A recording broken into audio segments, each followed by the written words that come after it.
Hello everyone and welcome to the playoffs of the Banquet Bash tournament. I am Egdis today, joined by Nagli.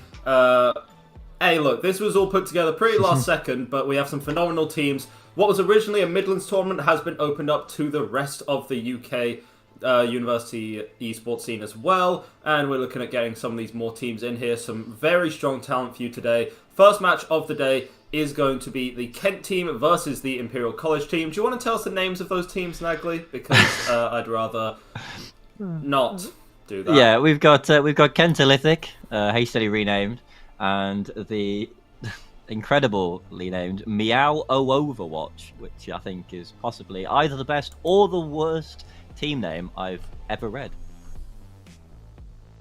It depends. This is remember that this is a tournament that for the majority of players is taking place during the spring break. A lot of people are going to be going back next week or over this weekend as well. So it was a more casual affair. Not all of these players have their top teams necessarily. They don't have their exact rosters in. Both these teams have had some decent success in the university scene before, however. Not entirely sure about Meow Overwatch. King's College were slightly underwhelming, I believe, as the KCL Lions haven't really been having a whole host of success in the upper echelons, those playoffs of Newell or NSE. The Kent team, however, formerly known as Kentamin, now Kentolithic. That's the one time we're going to say that. This former Kent team has had some good success in NSE. I believe they made top 8 in that tournament as well. Newell didn't quite manage to snag the prize playoffs as well. However, these are two relatively evenly matched teams, at least on paper. So we're going to be very happy to it, as it seems like we might be able to, before we have a look at the rosters, see if we can update ourselves on our full standings of what happened yesterday. So if you take a look here, as they come up, you can see the Meow O Overwatch, and I'm going to stumble over that one every time I have to say it, and Kentolithic, they are mathematically pretty perfectly matched. They've both played 5 matches.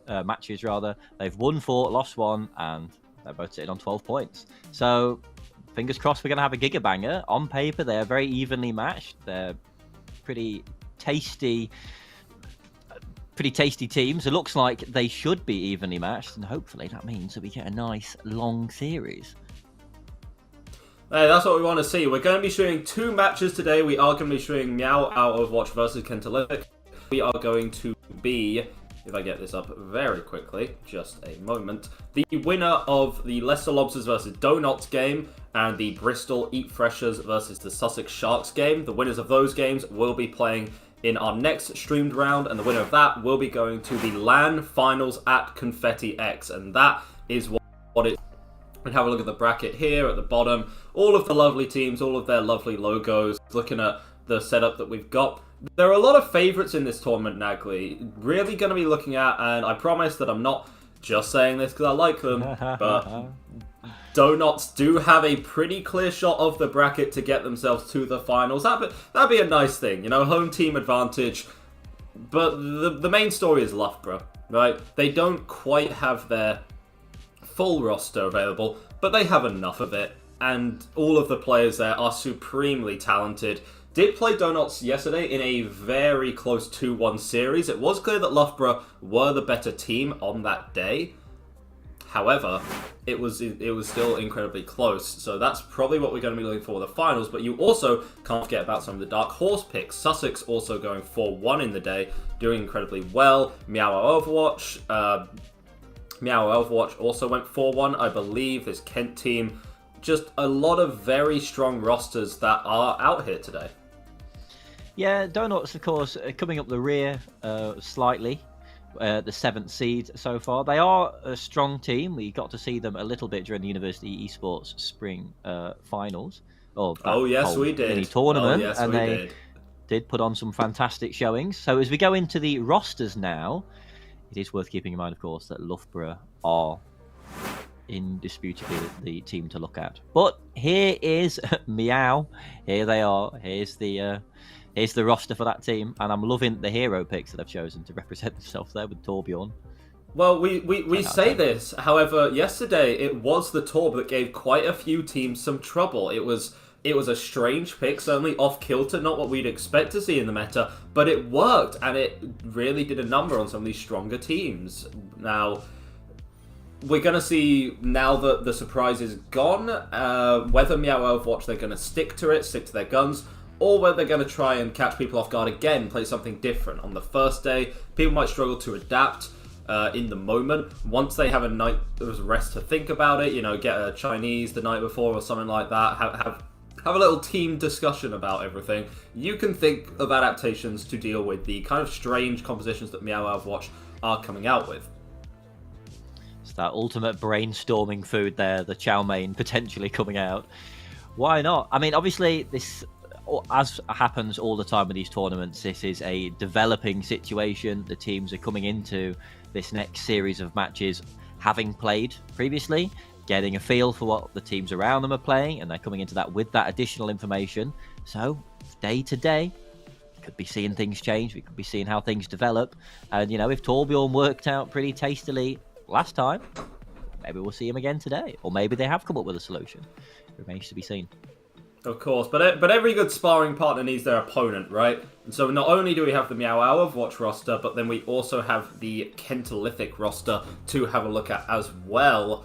And a big thing when we do eventually get them up, which is going to be now. Thank you very much, producer, in my ear. They have some phenomenal talent on the team. You can see Adaro, Cool Beans, and Anxa are all players that we are very familiar with in the scene. That being said, Adaro is going to be picking up the DPS, and Adaro isn't primarily known as that DPS talent. It is primarily known as a Lifeweaver player. An incredibly talented Lifeweaver player, but a Lifeweaver player nonetheless, being forced onto the DPS role. We're going to see whether Cool Beans and the Kidian army can make it work here. They don't have a whole lot of talent. I believe that Cool Beans and Anxa are the only two from the original Kent team on their main roles. Adara having to flex over to DPS as well, and then Dave and Samalam, not players that we're all too familiar with. No, we do like to see. But they do have a nice logo. They do. That is a fantastic logo. And we do like to see new players coming up into the forefront, of course. Dirty Dave and Samalam. Let's see what they got, basically. In the wise words of that giant head from Rick and Morty, show me what you got. So there's the idea of how much do you really need to do when you have such phenomenal talent on the team.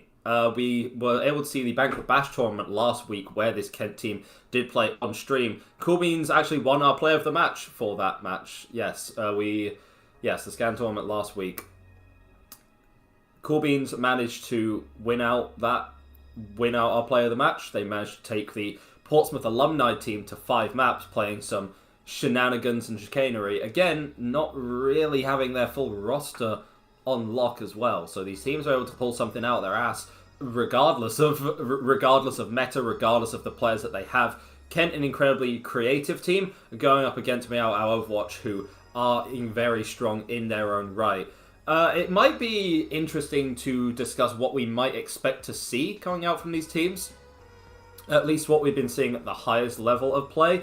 There was the the Venture patch did, of course, come out recently. Venture, quite crucially, is not available for these playoffs. However, will be available for the LAN finals in Confetti X. By the way, if you haven't gotten your tickets to those and you would like to attend, then make sure to hop on the link in the Discord server, which I believe is joinable sometime soon. But yes, here we are. Thank you very much. Really picking up on what we're saying here and going through things. We have our bracket. It is single elimination, so one of these teams is going to be leaving the tournament today. There is no second chances right now. Every game matters. Every player has to lock in. And then, the Confetti X Finals in Nottingham. So I know that I'll be there because, being from Nottingham and all that. Natalie, you going to show up? I think, unfortunately, I'm going to be putting in a lot of long hours at the bingo hall on that particular weekend. Tragically, wow. I know. But, obviously, we did cast from Confetti, the University Esports Finals, only a few weeks ago. It is a fantastic venue. I got given a bit of a tour around and saw all of the facilities that they are blessed to have there, and it should be a fantastic show. It really is a brilliant venue. It was a lot of fun to obviously be there on the production side of things, but I can imagine as an audience member, sublime is the only word I would We also use. got shirts. We also got T-shirts. We did. Mine immediately got stolen by my Yes. girlfriend. But I see. Are you ever going to get it back, or...? maybe. We'll see. Damn, crazy that these thieves out here today not exactly letting us work through. But before we were so rudely interrupted by your girlfriend stealing a shirt, we can talk about what we might expect to see in the meta. The Venture patch did come out. Venture is not going to be playable in the course of these single elimination over the course of this single elimination bracket. However, there hasn't been a whole lot of mix-up from the patch. There's been some intriguing changes. Some characters who shouldn't have been changed have been changed. Some characters who maybe should have been changed haven't been changed. They did nerf Lucio by reducing the damage output, which in turn does also affect the ability to charge up that sound barrier, that crucial ultimate.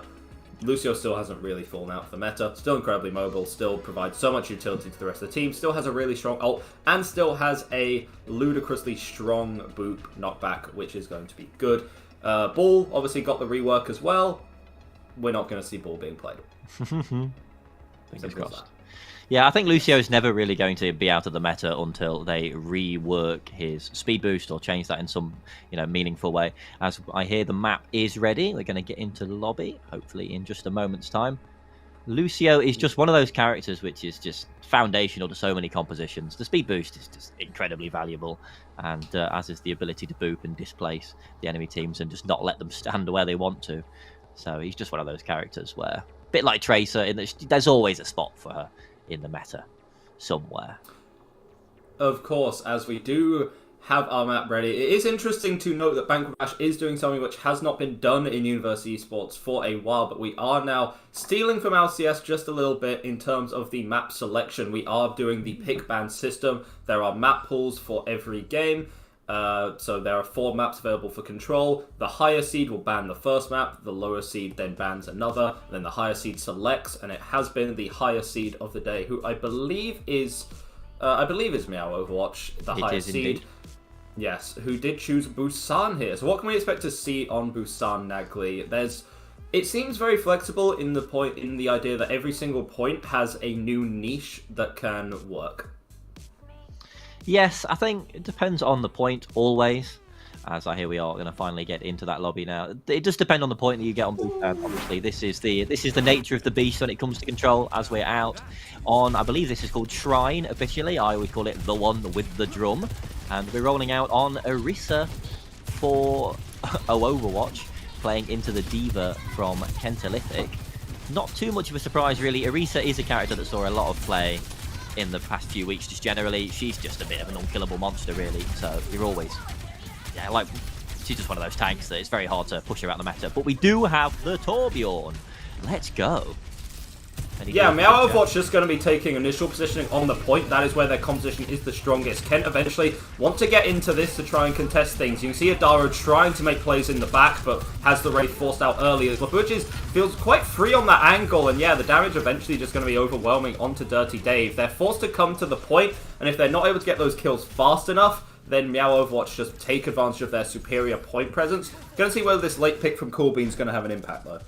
Yeah, I was actually, coincidentally, playing some Dwarf Fortress when I was last minute pinged by Egda here to come and cast this match. So I'm really appreciating the continuation of the Dwarf theme in my life right now. Professional setup. Hell yeah. I think the turret is really useful in terms of maybe just shutting down the Lucio a little bit. That tracking can really hurt, and it just denies, even if it doesn't get kills necessarily, it's quite a powerful positional denial tool, if nothing else. Ooh, and speaking of denial, Dirty Dave going to be denied of a mech right there. Big deal, your tank now out of the fight. Coolbean's still doing nice work on this angle, has charged that overclock up all the way, and the DPS of Kentalithic actually doing some nice work here, able to get back into this. Almost too easy for Circles there, but it's going to be Anxer on the Lucio role that they're all too familiar with. Going to be cleaning that one up as well. All but a matter of time now as Meow Overwatch slowly fall over. And fair play to Kentalithic, they gave their DPS the time to work with, and it really seemed to work out. Dirty Dave swapping over to the Winston now. Yeah, and what you saw there in the dying phases of that team fight there was that Pieman really managing to eke out as much value as possible out of Orisa. She is just nigh unkillable sometimes. She's always pretty much the last one to die, and as long as she's alive, the fight could potentially go either way. That's why I imagine we're seeing Meow play her right now, is that she is literally a tank. She's so hard to displace. Yeah, that's going to be the Molten Core coming out. It's all over the point, guys. Kind of disgusting, but we'll be working with it anyway. Corbin's still on this angle downtown, but Adaro goes in. Actually going to be catching Aimsame with the Death Blossom before Pieman returns him to sender. But Corbin's on the angle, gets shut down mid-ultimate. That is a huge play from Pieman. Once again, Meow Overwatch knowing their composition, knowing their strengths, playing the point perfectly, and Kentalithic going to be wanting that overclock back. Yeah, Kentalithic really struggling, unfortunately, to find some footing and find a way back in. The shoe is now on the other foot. Coolbeam swapping over to the Cassidy now. Cassidy... You have to question that pick. Yeah, I just feel like into this composition, I don't really see the benefit to Cassidy over the Sojourn. So, but there you go. You know, Coolbeams maybe knows more than I do. Yeah, Corbin's a phenomenally talented player. If anyone can get value out of this, it's going to be them. And yeah, right there you can see the value coming through, sniping Labbage out. Labbage has not even had a chance to use the overclock yet. The Sticky able to get themselves out of a sticky situation there by taking Anksa as well. Pieman shooting through the window. The laser beam that is Orisa doing some work. Corbin tries to come back. We reach 95% on the point. It's going to just be the dying moments of the attempts to touch from Kentalithic. Anksa is able to get the sound barrier off, able to get back onto the point. But Labbage now has the overclock, has the damage, has the aim. Or at least you'd like to think has the aim. Maybe cursed it. Aimsame gonna be flexing on the competition just a little bit. That's one hammer kill of the day. How many do you think we can get today, Nagley? As many as possible, I would hope. As Meow Overwatch, celebratory cottage cheese spread there to take that first point on Busan. Cottage cheese? I think of all the different euphemistic names for that ultimate, that is the most professional. Probably the one we're allowed to say on stream, I'd say. I mean, it is canonically molten metal, I suppose, but there you go. Yeah. And it looks like that's not as interesting, now. is it? No. The main thing that I wanted to pick up from the Kent team is that, yes, Coolbeans had an unfortunate overclock and did get some value by differentiating Labbage on the Cassidy. But the Sojourn on paper is simply so strong into the Meow Overwatch composition. You have range advantage against the Torbjorn. You can farm the Orisa for rail shots. The Cassidy doesn't have the effective range to get in to the fight, and even when you are there, you're just dealing sort of regular damage. Kent right now, though, playing a very different game, and I think I love this. Do you want damage? Are you not entertained? Coolbeams coming out on the Bastion. He's one of those characters that can be infuriating to play against if you're in ladder, but honestly, I think he's a lot of fun, both to watch and to play. So we'll see if he manages to get anything out of this. Potentially, it's one of the few DPS heroes that can, you know, meaningfully hurt an Orisa at any sort of, with any sort of consistency.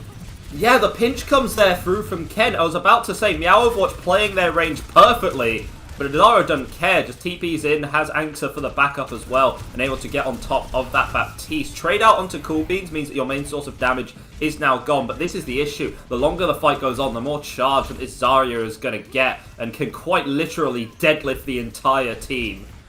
Yeah, I think the Orisa here from Dirty Dave, the Zarya from Dirty Dave is sort of the ultimate Uno reverse card into this Orisa.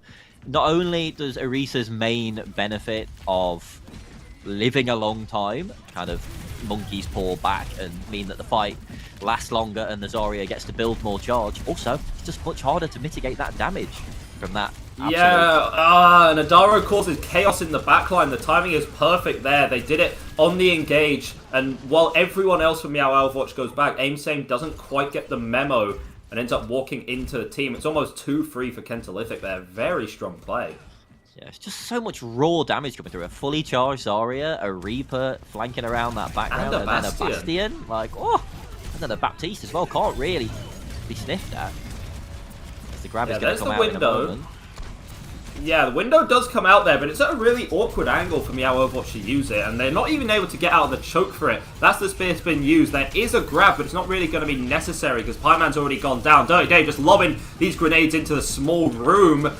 Aimsame does get turret value. That guy is absolutely unshakable on the Torb, of course, but Kent really seem to have sussed this out. They're playing this high damage, very aggressive composition. They get on top of Meow Overwatch. They don't give him any room to breathe. And now they're coming in to this Grav and Death Blossom. Death Blossom is an ultimate that you do not want to be glued in place next to. So this could potentially really, really hurt. It will be a Meow Overwatch on the awful pun. I regret that immediately. But and aim same just gets deleted, completely deleted from the game. Sticky's beat does it does just delay the inevitable there. A bit of a stay of execution was that beat, as the rest of Meow Overwatch are going to be felled. The damage was already done. Point cap has come through, but it's all but cosmetic because there's 95% on the point. Someone from Kent needs to touch. It's going to have to be this Orisa who's right here, but they're not able to do it. They're not able to do it, Nagley. They just weren't able to touch. I don't think there's any doubt that they were really, really going to lose that round. But I did just witness the Tracer simply not touch the point. They could have triggered overtime, and as much as that wouldn't have been impactful, I don't think in the long run. Tracer has a could lot have to think triggered about, overtime. Tracer has a lot to think about. You know, if you were zipping around all day, you know, all that cardio that you're getting in, all that movement, it's a hell of a thing, and sometimes the brain power just isn't with it. You know? Brother, you've just described my life. I'm always zipping and zooming and doing cardio, and I never have a brain turned on, so maybe I should be a bit more generous. I see. Kent are going to try the same thing again, which does make sense, but now Meow Overwatch, they have a map with a little bit more range to it. They can play these high grounds, play these angles more effectively, and Kent might struggle to get in here. Yeah, it's a little bit more open. There's fewer just outright kill boxes as Labouge takes down the Baptiste there for Kentalytic. Yeah, I think here Torbjorn is going to see a bit of value as well. Again, just because of the range of the turret in this wide open space. And yeah, that didn't really take much, did it, from Meow Overwatch? They just sort of rolled through Kentalytic there. And the nightmare situation for Kent is losing the point first, because now you don't have the luxury of taking your engages as you did on Mecha Base, where you could take fight after fight in these enclosed environments where your composition thrives. Instead, you have to walk into Meow Overwatch. You can already see Labouge set up on this nasty angle right now, and Samalam is going to have a hell of a time trying to live through this. Adaro going to be having a hell of a time trying to live through anything right now, taken out before the engage, and yeah, Kentalytic, they just seem all out of sorts right now. Yeah, that was masterfully done there. Labouge just sitting up, more or less, actually, what Idaru was doing in the previous map on that little perch as the Reaper. Just positioning yourself, getting ready to go in and just cause havoc in the back line, force out some cooldowns, cause a distraction. Even if you don't necessarily get an elimination, it's so... Okay. Oh, okay. Well, that happened. Even if you don't necessarily get an elimination, which he did there just fine, you're still getting value by forcing out things like the Immortality Field. Yeah, Kent have swapped up their composition a bit. They're going for this more counter-dive style, but it seems a little contradictory. Corbin's on the Widow now, so actually going for the range, which seems like the better option. Anksa also going over to... Can't even finish my sentence, and Corbin just shot someone in the head, grapples up, has the angle there, and this is a weakness of Torb, that massive head hitbox that a Widow can take advantage of. Circle struggling to peak here. Pyman not necessarily getting the healing that they would want, and eventually Corbins is going to win the war of attrition. You don't need to be hitting the headshots where you can just body them over and over again, and nothing is there to contest you. You can play a Widow on this high ground, nothing on the Meow Overwatch comp can really contest that consistently. No, I mean, Torbjorn, obviously, you know, with those longer range rivets can spam out an angle, I guess, a little bit, but there's not really any meaningful answer to the Widow. If my Widow is losing long range duels to a Torb, I'm kicking him off the team. Clearly, bro is not in my lock. Oh, goodness. Okay. Corbin has range locked in Widowmaker and proving why he's done it. That was fantastic. Corbins is having his way with your team. It happens to the best of us right now. Locked in on this angle right now. Yeah, Overwatch, they had the wherewithal to take that wide rotation to deny the sightlines for as long as possible, but you only need to give Corbins that split second of opportunity. Having the sights now going to make things even easier to punish. You just can't touch him. Bum. Death Blossom there, bubbled as well to make sure he doesn't immediately get killed. Yeah, This Dirty is a Dave bit of a also. masterclass. Yeah, Dirty Dave also using the bubbles effectively there. You could see keeping Adara alive for a little bit longer. Not quite able to save that Reaper. Does chuck in the Graviton Surge and the Anxa back with the Transcendence as well. We weren't really talking a whole lot about this swap to the Zen. It's somewhat counterintuitive against the Tracer, but against the Torb and the Orisa, it really works right now. And these discords, this damage, those right clicks, going crazy right now from Anxa. Yeah, it's not a character that you would expect to see against a Tracer, but when you get a lot of value out of the Transcendence, I suppose. And if you can rely on Anxa to just crack some skulls and get that value and do the damage, then why not? You know, it's not a science necessarily. And as Corby's just trying to get another cheeky pick to open this next fight. Let's hope he does, because you love to see it. It's always a fun one. Maybe a little bit shy of the Observer looking on the feed right there. You can deal some decent damage to Pieman as well. Orisa does have a head hitbox the size of Jupiter, but it's not going to do a whole lot. And Pieman actually going to get the long-range snipe. Pieman going to be sniping this out instead, and that's going to be disastrous for the rest of Kent. They seem like they had a read on this, but at the last second, a little bit of grade A Kobe beef comes out from the Kent side. Adaro trying to make something work on the point, realizing that it's going to have to be them to duck and dip out of the point, but it's not going to happen. It just isn't going to work. Meow Wow Overwatch, yeah. They had that early advantage, and Kent adapted well, but it was just a little too slow. I think they did kind of put all their eggs in the Widow basket, which I'm not sure works as a metaphor. And in that one team fight, as soon as Cool Beans wasn't able to find that initial pick or wasn't able to apply that damage, that pressure, things sort of fell apart a little bit. The lack of damage fall off on the part of Orisa there really coming in clutch, and that's a beautiful Lucio play of the game. That's what we like to see. Love a Lucio pog. Yeah, we were kind of talking about just the role that Orisa fills in a game of Overwatch 2 where tank can sometimes feel so frustrating to play. Orisa is the tankiest character in the game, and it's not even particularly close. You have cooldowns which you can cycle, you have good close range damage, you have decent long range damage, you have kill pressure, you have CC immunity, you have an ult which over time, as people have figured it out more and more, has slowly gotten to be a relatively respectable tank ult. On release, people were talking about, yeah, no, this is a terrible ult. Orisa's an awful character. This ult is like the worst thing I've ever seen, and I've seen some very bad things, you know. But it ended up working out, and people were getting better at it. And Orisa is suddenly one of the strongest characters in the game, just for that. Kent did adapt, as we were saying, but oftentimes it felt like their adaptations were kind of on the wrong lines or along weirdly anti-synergistic lines, and when they eventually figured it out, it was a bit too little too late. Against that Orisa and the Torbjorn, range is the key. Those characters can't really touch you if you're shooting them from across the map. And again, you take your Widow in the 1v1 against a Torb, right? Yeah. But then we were seeing swaps over to a Cassidy, and we're thinking, well, now you're forcing yourself to getting close to to the Torb and the Orisa, and this doesn't make a whole lot of sense. And then you do end up running the Widow and the Zen, but then there's also a Tracer causing issues, and that Tracer is very good into the Zen. Anxa didn't seem to have a problem with it until the very, very end. By that point, it was just a little too late for Ken. I think I would describe the adaptations they were making as treating the symptoms, not the malady. They were sort of saying, oh, okay, well, you know, Cool Beans is saying, I'm struggling here, so I'm just going to go Widow because they won't be able to touch me. But without any meaningful regard to what heroes he could potentially swap to, which will benefit the team as a whole, the whole composition. You know, that one hero, the Widowmaker, did a lot of work, but I think it may have ultimately come around and bitten them in the behind. It comes down to the macro game as a whole. So, yeah, not ideal really, but it was fun. We saw some cheeky headshots. We loved the ding sound. There are few things more satisfying at the highest level of play than seeing a super talented Widow hit headshots. It's one of the biggest dopamine hits that you could get in a game. You know, it's up there with I don't know, actually.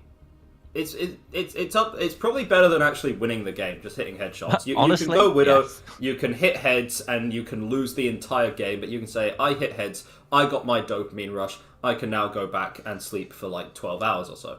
So it really works out for these players sometimes when they get to do that. Thinking about the next map, it is the pick ban system once again. Mm-hmm. What maps are you banning off the rip? As I believe we're going to... Is it...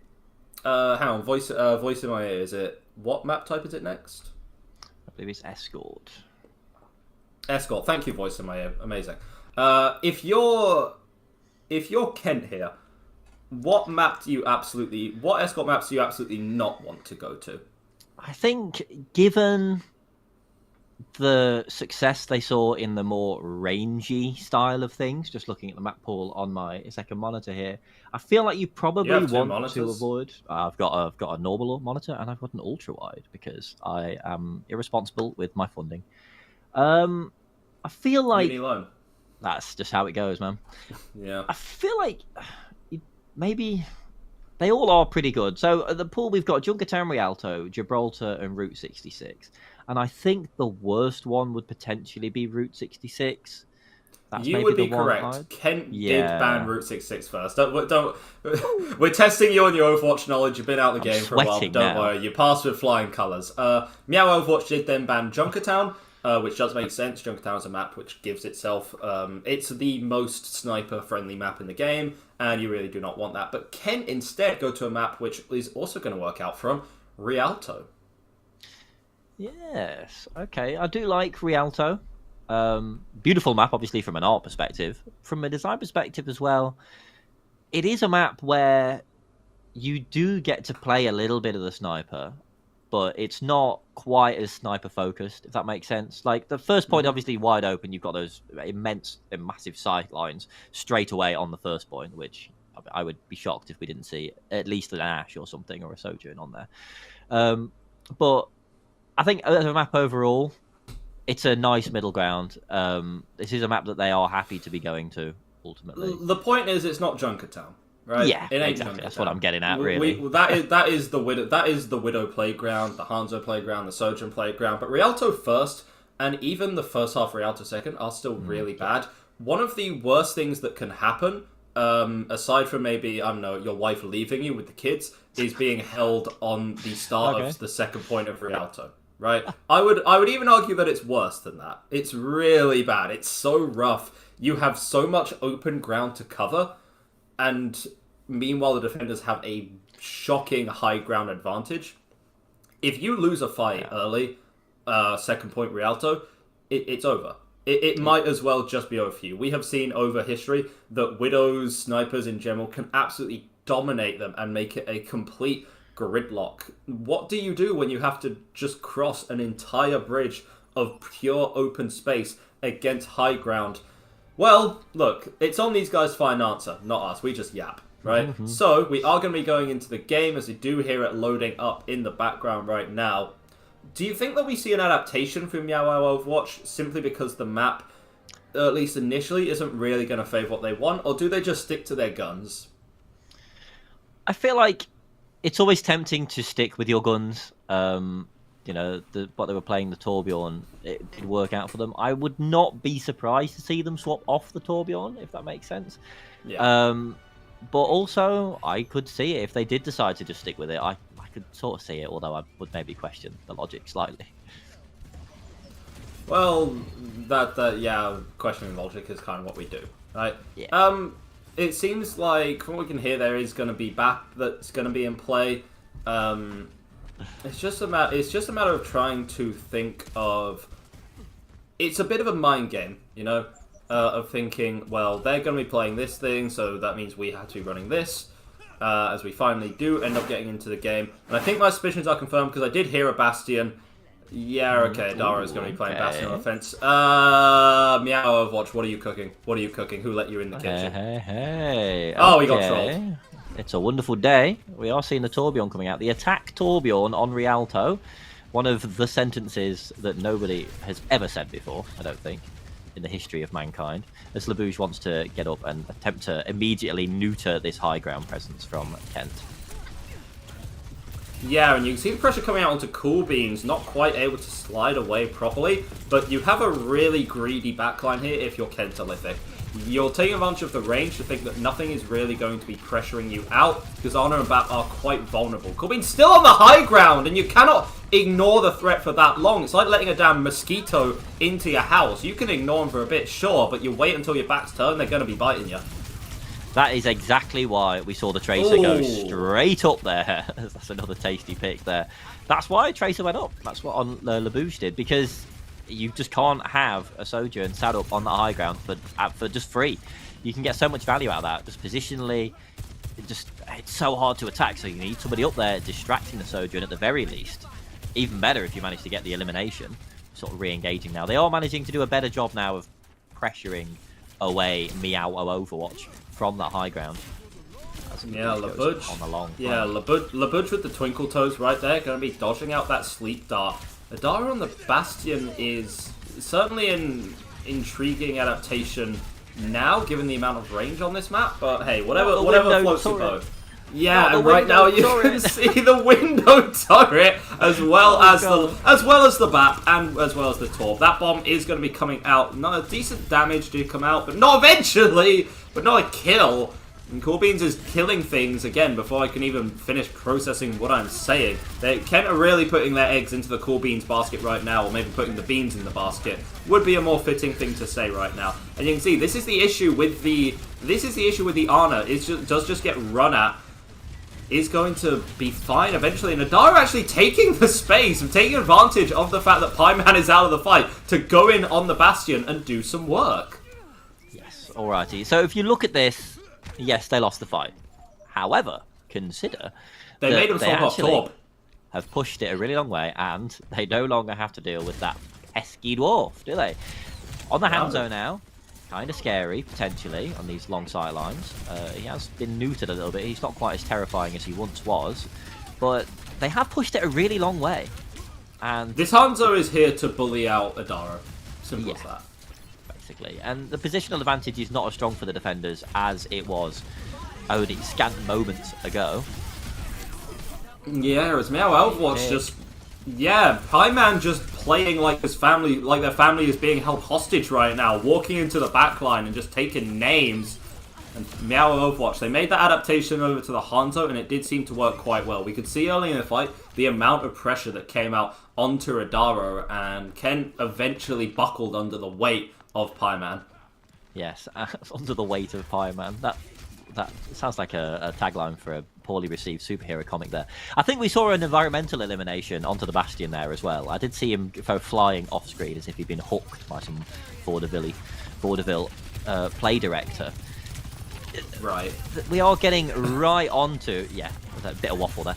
We are getting right onto this high ground, though, straight away. Meow know where they want to take these fights. They do not want to be messing around. They've got no interest whatsoever in letting set up. Yeah, but they have no interest in letting Aimsame live either, or Circles for that matter. Kent make the rotation when they need to at the perfect time, and Aimsame, even with the ability to wall climb, just got caught out there. Really uncharacteristic, and Kent didn't even use a single ultimate. They still have 5 ults, Nagley. What are they doing? Just a bit of a positioning diff, to be honest with you. They just rotated better. They just stood in the better spots, and they managed to get Meow all sorts of turned around and confused, and just shattered them. As we see LaBouche going over onto the Widow now. Cheeky picks, maybe? Yeah, remember what we said about being held on this first point. It is worse than a lot of things right now, and Corbin took your head off anyway. So good luck if you're Meow Overwatch. Back to the spawn room for you. Try and consider things, but the rest of them are just in too deep right now. They don't exactly have the luxury of just leaving. Now Overwatch are going to push in. Finally, Kent going to be popping some of that ultimates. That's the artillery strike. The barrage comes through, but Adara actually dies mid-cast of that. Trades are going back and forth, but they do seem to be a little bit better for Kent as they finally, you know, pay off some of the dividends that the ult advantage has given them. Yeah, this is the no man's land section. This is what you were saying about getting caught on this first section of the second point. It's like it's like your wife leaving you with the kids, or taking the kids, I should say. It's we rough. Don't talk about how that happened. No, we don't. It is very, very difficult. The positional advantage is immense. There's so much cover. There's so much high ground. There's so little cover for the attackers. And it's just so hard to get anything to stick. I think what we're really hoping for is Aimsame to maybe get a cheeky pick, maybe with a Dragon Strike here.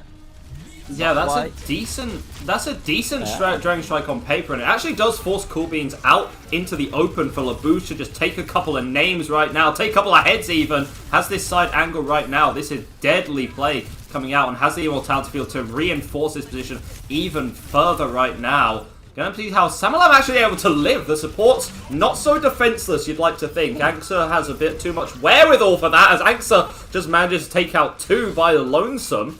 Okay. Alright, supports. We did say it was a greedy backline, but right now Kent are feasting with it. There's so much healing on the field with both the Ana and the Baptiste. Yes, you maybe lose out on a little bit of utility in the speed boost or the Suzu or whatever, but frankly, when you've got this much cover, how much do you really need? Look at this. Aimsame on the Genji now, maybe a bit of panic swapping going out, just trying to find something. Yeah, and as we get to basically overtime now. Corbin is still reinforced on the high ground. Beat from Sticky's going to have to be the thing to make this work, but Dirty Dave able to get nice and deep into the action right now. Catches 2, slams the spear down into the ground, and Meow Wow Overwatch going to be hitting the floor right there with the cleanup from Anksa. That is a stronghold from Kent. They are looking for revenge after that Busan map. They are fuming in the dugout. They came out with the absolute rock-solid defense there.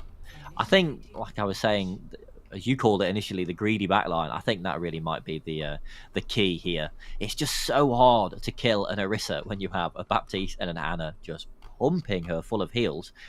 You've got the Immortality Field. You've got that Bionade as well for the bonus healing. She can obviously keep herself alive very effectively. It's just so difficult to burn through all that effective HP that by the time you even get close, a lot of the time, your team's dead, you know? Maybe the Orisa keels over right at the end, but you're not going to really make any meaningful progress off the back of it. So, fantastic read there, and coming out on something that's slightly unorthodox, but it's working out for them. And speaking of unorthodox, Aimsame on that Torbjorn once again. I feel like this is very orthodox at this point. It's more questionable to see Aimsame not playing the. It's more questionable to see Aimsame not playing the Torb than to be playing it. You know, so something isn't right in the universe as Aimsame isn't on the dwarf. Bro just loves it. I mean, and you know what? I can relate. I don't like playing against Torbjorn, but you know, I like watching him in a competitive environment. I think he's just a funny little guy. Well, Kent sure as hell don't seem to mind. Well, Kent sure as hell don't seem to mind anyway. So they are going to be bullying this one through right now. On the Bastion, once again, Adaro has been making it work thus far on the kind of more unorthodox picks. We've been seeing the Reaper, the Bastion come out. Again, traditionally the Weaver player, so maybe doesn't quite have the mechanics there, but still requires a good amount of decision-making and positioning and really taking advantage of that for... It feels bad to say, but calling Bastion a more cerebral DPS, and it does make me feel a little gross talking about that, but it is sort of true. That being said, nothing cerebral about Samalam, because they're just going to be dying, and they're going to be walking on Adaro, and that seems to be the fight done. How very cerebral of Adaro there, accidentally committing Sudoku with his bouncy nade. Incredible. One key difference, though, in that initial defense from Meow versus what Kentalithic was doing is that they also put the Orisa on that high ground. For Kentalithic, it was just Cool Beans up there, and that was it. And yes, obviously that demanded some resources, but for Meow, if you put the Orisa up there, put Pieman, it's so much harder for Kentalithic then to aggress onto the high ground and displace that inherent positional advantage. It's taking the whole team now, and you know that can maybe reduce some attention from the point. Full Spawn not getting anything there, unfortunately.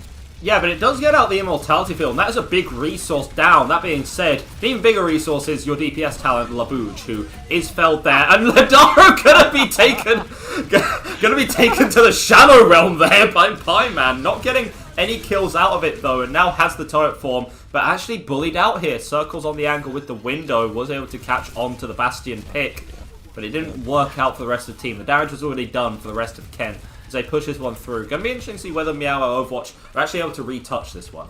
That was just pure slapstick there. Just desperately getting back onto the high ground with the grenade jump and then just getting yoinked back. No. Back to the low ground for you. Oh, beautiful. I imagine we'll see a bit of a hasty recontest here. This is obviously a part of the map which you do see the recontest to get through, but no, I don't think so. That is filthy. That is absolute filth coming out from Kent there. They have the window plus the overclock, and suddenly Cool Beans is playing Kovacs all of a sudden. It's a hell of a thing to do, and Aimsame realizes, yeah, no more Torb. Need something to counteract this. Need something to put in the work against the Bastion and the Orisa. And we're seeing sort of a reversal of what happened last map. Before it was Kent who were struggling to deal with the unorthodox kind of Bastion, the Orisa setup. Wait, the point?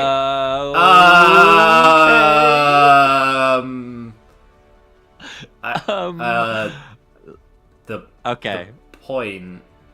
there's the. What is it they say about Overwatch? About something objective-based games, something get on the point, guys. Oh my goodness, that was egregious. Going out with a whimper there. There is no excuse for that. I'm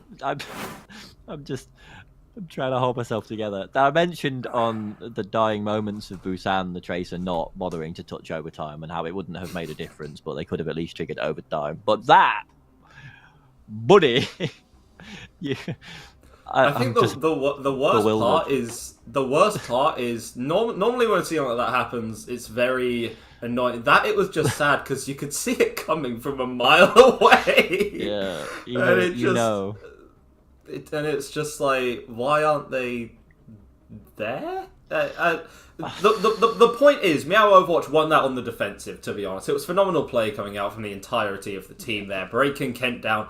From Kent there, apologies. Yeah. I'm not going to get that wrong again. But breaking Meow Overwatch all the way down just to the very last compound, so to speak. It was ridiculous. The amount of value that they were getting out of this Bastion pick was quite staggering. Yes. They had the Orisa there making it work, and again, the very greedy backline. And on the attack, you could see that Anxa was struggling to stay alive on the Ana just a little bit, but was able to make it work when on the defensive side of things, because you realise that on the defence there isn't a lot that can really press you out. You can get away with playing very greedy characters like the Ana and the Bap together.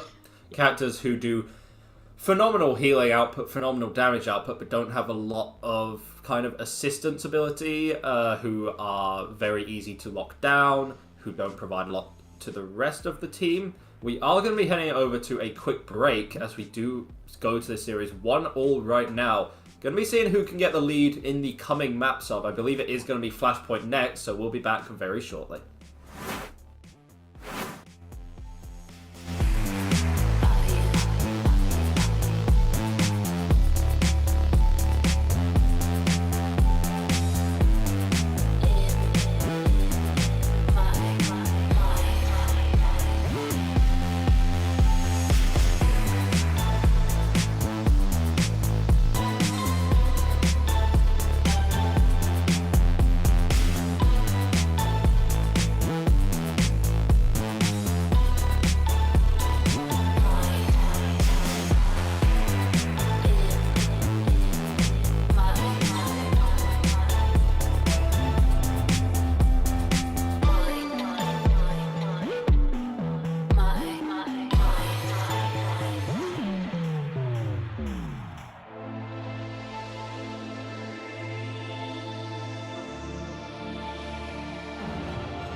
Hello everyone and welcome back to the Overwatch 2 Banquet Bash. It is currently the series between Meow Our Overwatch versus Kentolithic, I believe. It is indeed.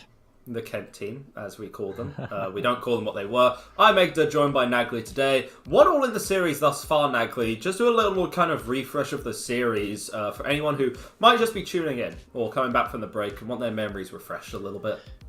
I think the way I would describe it so far is evenly matched, but with a healthy amount of goofiness. We've seen some interesting compositions, some interesting plays. Kentolithic doing their best to turn Bastion into a high mobility hero. If you know, you know. Just ping-ponging around, getting onto that high ground. Lots and lots of comical nade jumps and getting rubber banded about. And Torbjorn play and all sorts. It's been a lot of fun so far. We're evenly matched. And we're going into our third map shortly, which is going to be a push map. So, which do you reckon we're going to see? Try again. No? Try again. Extremely loud and correct also. Flashpoint. I have been lied to. This is okay.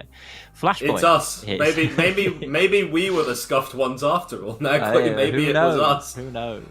Yeah, but no, we are going to be going for a little while longer in this series simply because these teams have been quite evenly matched so far, but we were seeing...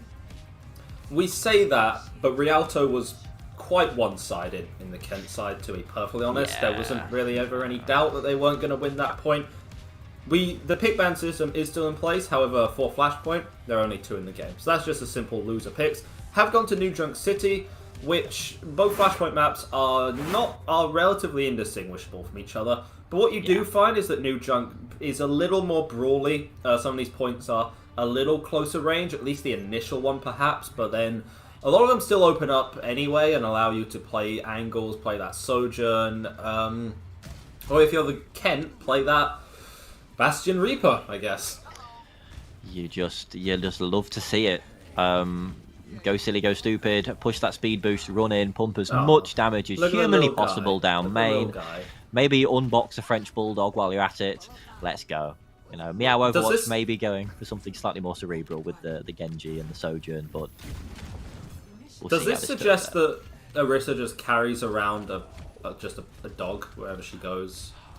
I think given the situations, the predicaments that these characters find themselves in, inside Orisa is probably the safest place you could put a small dog. Someone call the RSPCA, holy hell, right now. Anyway, Cool Beans is going to be pressured out here by the spear. It's all about timing if you're these teams. Kent need to cycle around their cooldowns effectively, and when they're able to do that, they're able to pay off with that pick there onto Pieman, as Cool Beans does go a little crazy right now, but Labouche in this closed environment is going to get dash reset after dash reset, but eventually will be forced out into the open, and this is where Genji doesn't really have any legs to stand on anymore. So he may have gone down, but chat, clip it. That was some tasty flicks of dashes there. But Dirty Dave just bullies him out in the end. Yeah, point still being contested right now, but Samalam taken out from Aimsame, who is still in the fight right now with these Soj rails being an absolute menace. Going to be flicking onto Anksa as well, and it was really Labouche who was able to get those few picks to save Kentolithic, and it was Aimsame who was able to take advantage of those picks. Phenomenal Sojourn play coming out on the from the Tor player, I guess. That is a stonking stagger there onto Adara as well. My theory is that Aimsame can play Sojourn and like the more meta characters, but just refuses to out principle and just plays Torb instead. Buddy just relates to Gimli and wants to play the short man, which is fine, you know. We all have preferences. Yeah. Short men. That is my preference. A bit reasonable, honestly. We stand a short king. Regardless, Dirty Dave is going to be charging up this Orisa ultimate now. Can always take the opportunity to go in here. Pieman actually going to be pushing very aggressively ahead of the team there. Does it end up paying off as Circles does come in to clean up with the Coalescence all in the enclosed environment? Yeah, Meow Overwatch playing very aggressive there. Any other team, you'd think that Pieman's feeding by walking into the entire team there, but pushed past the window, created the space for Circles to clean up and got that damage in. It's a clean point cap from Meow Overwatch. Easy peasy. That Terror Surge from Pieman was absolutely massive. For a moment, I thought I was watching Oppenheimer with just the way that Kentolithic just went up in smoke. It was a very delayed topical reference there. It was gorgeous. You would have thought that he was feeding, but nope. Just going to kill your team. Easy. Yeah, Dave actually goes in there. The combo came out. It was the Orisa ultimate plus the Bastion ultimate. Not entirely sure how much damage that itself dealt, but the entire pressure from Kent was sublime there and really running out over Meow Overwatch. They did have some ults that they could have opted to invest to stick things out, particularly Sticky's beat here, but they're going to be keeping that for a rainy day. And I think if you look now, yes, Kent do take this point, first cap, but Meow, they do have more on the ultimate side of things. They have the beat, and they have the railgun, and then slightly less impactfully, maybe they have the blade. I'm not sure we're going to see too much come out from the nano blade, but could be wrong. No, he's dead. Yeah, I believe it was the pro player Hydration who at one point said the best way to use blade is to never use it because you're just going to instantly die. Labuche really feeling that there, shutting down the ult perfectly. Kent were forced to invest a couple of resources there, their Reaper ultimate alongside their beat, but they're still healthy on the point. Yes, they are. That was a beautiful economic win for Kent there, managing to just drain Meow of all of their ultimates and not really have to do anything for it, to be honest. And it was a bit of a whiff. Hydration was very correct when he said that about the Genji Blade strat. Yes, as Labuche is on this angle right now. Gone over to the Tracer. Can definitely get some pressure in, but Pieman just kind of walks onto point and falls over there. Aimsame wants to save this with a pick onto Samalam, but the damage may already be dealt here. Cool Beans has used that turret form, so it's quite vulnerable on the point for Labuche to actually clean up right now, and this is where things get a bit hairy. This is where things get a bit brawly. It's a 2v2, make it a 2v1 for the side of Kent, just about winning this out. Labuche can only stall for so long, can only deal so much damage, and tries to get the pulse onto Dirty Dave, but it's not going to be enough. He's able to get the damage through anyway, and now Lucio's back on the point, and that's gotten the Orisa back even faster. The clutch could be coming out here from Meow Overwatch. Labuche gave their life for it in the process, but sometimes you just need to be the sacrificial lamb for your team. But Sticky going to be sent the way of the dodo there by Anksa on the Lucio right now. We get very chaotic on the point. Cool Beans wants to take an angle with the turret form, and Pieman simply could not stand to the overwhelming pressure. I could not think of anything worse a tank to have to deal with than a turreted Bastion and a Reaper there, and a little bit of breakdancing just for good measure from Adaro. 15-player kill streak. Good golly. And that is actually pretty beneficial in the grand scheme of things. That big long stall from Meow Overwatch manages to get that Death Blossom out from Adaru. They had to do it just to confirm that point cap, which means now that they are down an ultimate. I think for a long time it was pretty clear that they were going to lose that point, but that stall baiting out the Death Blossom does mean that they are now, Delta +1 in terms of the ultimate. Kentalithic missing that, and it can be quite impactful, really, especially in comparison with that Terror Surge. Yeah, keeping Cool Bean sustained through the ult there. Sonalam does still have the Immortality Field to live through that Orisa ultimate, but it still deals all the damage, and you need to something like that, but Cool Beans with the nade getting two! Sometimes all you need is a little bit of luck and a little bit of a right click there as Cool Beans manages to get that out there. I say luck because there is no way that Bro meant to hit that nade. Nah, you gotta have faith. That was a fantastic double kill there from Cool Beans with that bouncy grenade there. Definitely calculated, simple geometry in the wise words of Hanzo. Was doing Pythagoras' theorem in the middle of the match. Happens to the best of us. Brother was calculating. He was doing his kinematics equations on his mouse pad. I see.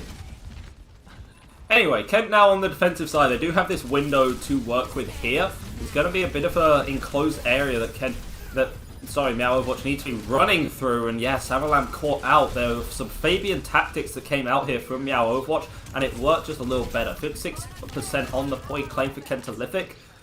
You'd say 2 fights, but realistically more 1-fight territory we're thinking, just because of how quickly these flashpoints tick up. Yeah, if this was a control map, it would be a 2-fight job, but on Flashpoint, no chance. 56 is the new 85%. You can see, though, just how much threat Cool Beans is able to put out on that Bastion. The moment he sees you, you need to start hiding. He's just a bullet hose, just pumping out DPS. It's so threatening, and obviously Reaper is no slouch, nor is Orisa, as Labuche whiffs the pulse bomb slightly, unfortunately. Yeah, aiming the pulse ball at the voices in Labuja's head right there didn't quite connect, but works anyway. Sticky going to be going aggressive right now, and this is what you need if you're my Overwatch. You just walk onto the rest of the Kent side. Sticky, however, is going to be giving their life in the process. Feed, just a little bit of a feed coming out here from Kent. From Meow Overwatch. I'm going to be seeing whether Kent will take advantage of this. Samalam does have the window to cover the entire point right now. Pieman forced to back up all the way. Kent are actually able to take control of the point for the time being. They have a whole host of ultimates to work with, and the beat is going to be coming out, and Adaro with the damage absolutely overwhelming. A reckoning on the point, and Adaro is the bringer of it. Name of the game for Meow there would have been to just disengage, stay alive, keep yourself in a position where you can re-engage the moment Sticky gets back. Instead, they just sort of piled in and then got crunched up by Adaro's Death Blossom. And there goes the point. It is now a map point to Kent. Unfortunate. Let's see. Oh, well, okay. Sniper Orisa strikes again and just eliminates Cool Beans. Not sure how that happened. Yeah, well, yeah, it seems like we're looking at Sniper, Orisa, and Tank Sojourn. A little bit of an intriguing play right now. Aimsay's going to be the first one to pressure this point out as Pieman, again, Pieman is just playing Orisa like their life depends on it right now. Like their entire family is being held hostage, and the only way to save them is to play Orisa better. Which is kind of the idea of what you want. We've been seeing a lot at the highest level that some of these Orisas are completely unhinged and play simultaneous with the most brain and least amount of brain imaginable. That's the sort of matchup that we want to be looking at, especially when you're running the Lucio Moira backline. Yeah, I mean, you just have to have faith that you're going to be kept alive. Just have faith that your cooldowns are going to keep you alive, and that your healers are going to pick up the slack, and that you are just going to be able to walk in and dominate the competition with relative ease. Speaking of walking in, that's exactly what Meow Overwatch just did onto the rest of the Kent backline. Sometimes it's that simple. It isn't a conceptually difficult task, but executing it is an entire another point. But Meow Overwatch don't seem to be strong with that. Coolbean's actually off the Bastion, going over to the Cassidy now to try and make things work in this enclosed environment. Going to make life a little harder for Labuj here as well. Yes, I think this is a switch which is probably aimed directly at that Tracer, but I'm not convinced. I think that the Bastion... Cassidy just doesn't put out enough damage, really, to put a meaningful dent into Meow's composition, really. And I think they might just be, like they were doing earlier, treating the symptoms, not the disease. Yeah, and you're also so liable, as you can see right there. Yes, you have the roll, but that's not going to take you a far distance. It can keep you in the fight, but it can't get you out of it. As Aimsame going flying right there, hitting the headshots regardless. Meow Overwatch able to take this. But as Cass, you're very liable to just get walked on. You have some extra HP, you have the roll and the damage reduction that comes with it, but you have no mobility, and there's nothing that is stopping the entire team from just Lucio speeding onto your face. Sojin can slide out, Cassidy cannot. Well, he can, like, roll a whole 6 foot. Let's not discount the value of... And I think he gets a little bit of damage reduction in the middle of it, for all that matters. Yeah, he's not really a high mobility character. He's not someone that can get himself out of a predicament. If he finds himself in one, he's sort of doomed, unless he hits these shots. And he's getting outranged by the Orisa there as well, on the opposite high ground. Not an ideal pick, I don't think. Yeah, every time that Coolbean's gone over to the Cass, it seemed a little ill-advised right now. Adaro being pressured out on the high ground by Sojourn. Tamalam does go in with the Coalescence here, wants to make something happen out of this. Beat from Anxa, however, means that Kent are able to actually take first cap of the point. Meow Overwatch responding with one of their own here. Both teams on the point. Who's going to give first? It is going to be Meow Overwatch with Pieman being felled. Anxa wins that duel out on the backline as well. Kent cleaning this one up nice and easy for him. And they got control of the point at the start of that as well. So Meow Overwatch, remember what we were saying? Maybe if that was the only fight they lost, they could have 2 clean fights. Nope, they have 1. They have 1 fight to keep themselves in this map. It's going to turn out to be very impactful, the fact that they let Kent take the point before they'd given up on the fight. That extra 20% or so that Kent accrued whilst Meow was just dying pointlessly is really going to come back to bite them now, especially when you look at the ultimates on the board for Kentolithic. Death Blossom and Terror Surge. Oh, that's the Lucio differential coming through, Anxa. What else would you expect? And this is desperation time for Meow Overwatch right now. Pieman tries to pop the Terror Surge, but it's going to be worth a whole lot of Jack doing a whole lot of nothing there. Corbington sat on the high ground now, has this Cass ultimate to work with, just overlook everything. But no one can touch anyway. Phenomenal play coming out there from both the teams, but Kent just about able to edge that one out. And now they go to match point, and things get a little scary if you're Meow Overwatch. Yes, things are getting a bit squeaky for Meow. Not what you want to see at all. Let's be real. I think they could have put on a slightly better show. I think it was just a few crucial mistakes that they made at key points. That giving up percentage where they didn't need to, feeding when they didn't need to. Minor stuff that is correctable, but ultimately does come back and has an outsized impact and biting them in the behind. So here we are, match point now to Kent. Yeah, however, thing is the next map type is going to be hybrid. We are going to give players a little minute to kind of consider what they're going to be running here. The pick ban system does come back into effect here. The entire point seems to have been the entire point of how this match was going seems to be flipped on its head. Originally, it was the Kent side who were struggling to adapt, but now they're doing a lot of a better job at it, and now it is Meow Overwatch who are failing to adapt to what Kent are doing. Kent are pulling out a lot of different things, the Bastion, the Soj, the Cass. Doesn't matter.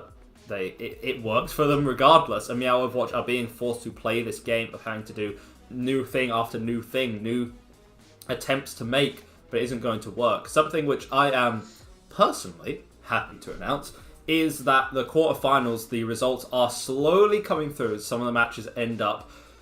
DoughNotts are going to be playing in the next match. They did beat the Leicester Lobsters 3-0 in the series, and Sussex also catching Bristol 3-0 as well. Loughborough and the Royal Holloway Bears have not finished their match, and right now we're watching the Overwatch vs Kentolithic. However, once this is done, we are going to be watching DoughNotts versus Sussex match. So one of these teams is really trying for the land finals here. I know who I'm rooting for, but I'm not gonna. We all do. I'm not gonna say it because is it a hell of a thing?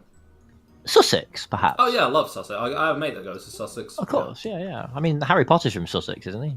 Canonically. What? Is I think he is. I think vaguely somewhere around there.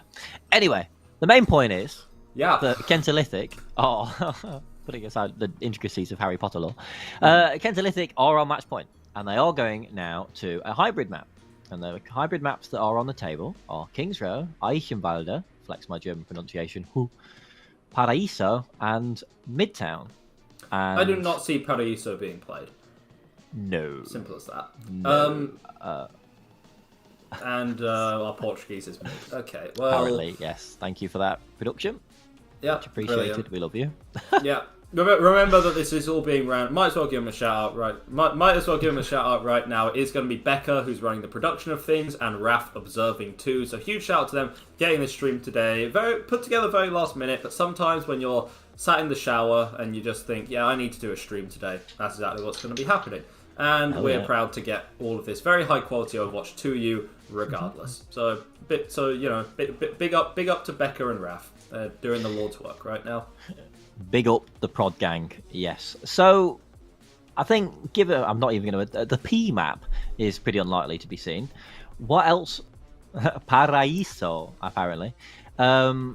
Kings Row, Eichenwalde, and Midtown? What do we reckon of those three are more Well, I can tell you. The answer is Kings Row. Meow, on account of losing last map, they banned Eichenwalde. Kent banned Paraíso. And then Kings Row has been selected by Meow Overwatch. Scrims Row, we see a lot of it, but it's universally beloved. It sort of makes sense what we're going to see. And an interesting thing is that it is more flexible than some may think. Traditionally, the playground of the Rhine and the Zarya, well, that's an age long gone now, and you're seeing that teams are getting a bit creative here. Is it likely that we're going to be seeing some form of an Orisa-based composition, just considering the state of the meta right now, what we've been seeing from both these teams? Yes. But there's room for aggressive Winston Death Balls, there's room for Sigma Poke, there's room for Ramatra kind of hybrid comps as well. So it's quite interesting. You don't just have to lock into the single play the German Hammerman and hold W kind of deal. there's a lot of flexibility that comes with King's Row nowadays. You know, we've all grown old, matured on this map, grown up with it for so long. But that's what we love to see. It is one of those maps which is just universally beloved. I don't think there's ever going to be a time where we don't see King's Row being chosen to be played in a competitive environment, just as much as possible. People love it. Very, very rare is a meta where people would rather play something else. And appreciate that. Obviously, I'm looking forward to seeing it. I do think it's very unlikely that we do see that traditional Reinhardt. I think we're going to keep seeing the Orisa, as much as it breaks my heart. German Hammerman, not particularly on vogue at the moment. So I think it is going to continue to be Orisa. I would say unfortunately, but yes, and just to keep everyone updated on the bracket, I don't think the graphics updated for it, but that's completely fine. Just to update, Loughborough have beaten Royal Holloway 3-0, punching their tickets to the semi-finals in the next match against the... my mind's gone blank. There we are. Yeah, so they are going to be playing against the... Oh, yeah, the winner of this game. That's why my mind went blank. That'd do it. So, yeah, Loughborough are going to be facing off against either Meow, our Overwatch, or Kentalithic based off of this. So, that's what we're all waiting on for the time being. I'd be surprised if Kent rolled out on this composition, though. Do it. Do it. Cowards. You won't. I mean, it's very unlikely that they will, but... I hope so. I like seeing things that are a little bit crazy, a little bit unorthodox. And to be honest, maybe a pharmacy. I think the only true hit scan that we're seeing is the Baptiste on Meow. So, I mean, potentially. No. No? Maybe? Yeah, there are a lot of things that need to be dealt with. I think it would be a bad idea, to be clear. But I also think it would be really quite funny. Just a little bit. Right. Oh my god. I might be the worst of all time. I might be the worst of all time. You might just be the GOAT. Okay, so they're going to be running out on a Pharmacy right now. So just put some brutal amount of pressure onto Meow Overwatch right now. Remember that Farah did get that rework not too long ago. Don't have as much vertical mobility, but have better horizontal mobility. But that's Cool Beans lagging behind the rest of the team. And this is kind of the issue with Farah in organized play. You can get away with playing very fast. That being said, late pick by Adaro onto Circles is going to be very nice for him. Yeah, then even later pick onto Cool Beans, unfortunately. Yep, and bye-bye, Farah. It was beautiful to see you. Adios, amiga. Yeah, back onto the Bastion. I think, Farah is a disruptive character, and in an organised setting, it's much harder to be disruptive because people are actually talking to each other, unlike ladder games. So, not a great surprise that didn't work out very well. But it's beautiful to see. I respect the gumption. Yeah, and Adaro going to be pressured out there as we do get some sound back right now. Sticky does go quite aggressive for it, is punished here by Samalam. The Kent backline, once again, a little greedy. Kiri can provide some deep value for the rest of the team and is relatively survivable in their own right. Don't have a lot of peel potential for Anksa on the Ana. Primarily, you're not using your Suzu to peel off your own backline. You're using it to assist your off-anglers. More likely, do it on your tank when they get hit with every single cooldown in the game, right? Yeah, I think that the Suzu is going to be just a really important tool. I mean, it's always a really important tool, but particularly for getting Dirty Dave cleansing him. As Paimon just pushing forwards, like we're talking about gumption, really going for it. What just happened? What? The kill feed just exploded with some amount of relish, and 3 were dead, including Labouche, who managed to, I guess, off themselves with their own pulse bomb. At the exact same time, Aimsame's overclock gets a pick as well. So okay. Incredible synchronized eliminations there. Fantastic. I wish we could have seen what exactly happened there. But I think we can all imagine more or less what happened. Aimsame thinks somebody, Labouche goofs it slightly, but does get the pick. Yeah, and speaking of picks, that's Cool Beans. The shot came in from downtown. Labouche was right there with the cleanup as well. You need to be trying to assist your soldier when they take these off angles. That's what a Lucio or a Kiri is often run for. And Labouche doing unspeakable things to Anksa right there. This is getting real bad for Kent. They were cooking earlier with their Farah compositions, and now there's a minute left, and they're struggling to find answers. Yeah, it's a struggle, I think. Cool Beans, once again, going over onto that patented Cassidy, which hasn't worked out yet. Oh! And very nearly didn't work out then. Barely scraping out with the skin of his teeth. As Angsa just take down Labouche. Doors open. Yeah, trying to go in really aggressively with the Terror Surge there is Pieman. Aimsame also has the angle to take Angsa down. Again, this Ana not really survivable, very liable just being walked over or shot at from a distance right now. Dirty Dave has high charge, is in your front line. Cannot think of a more terrifying prospect than a fully charged Zarya. And Aimsame not quite landing the needle thread through the window that you'd like there. And finally, Ken have cracked the code of this Meow Overwatch defense. Yeah, I think what we're getting over the course of this whole match is that Ken really thrive in a situation where they're just putting out as much damage as is humanly possible. And when you have a slightly longer fight, you give Dirty Dave on that Zarya a chance to build up the charge, then that's when they can really get something going. Yes, they are putting out less damage now with the Cassidy than they were with the Bastion, but they may be making up for it with Dirty Dave. And I'm pretty sure that's a one team fight grab. Near enough.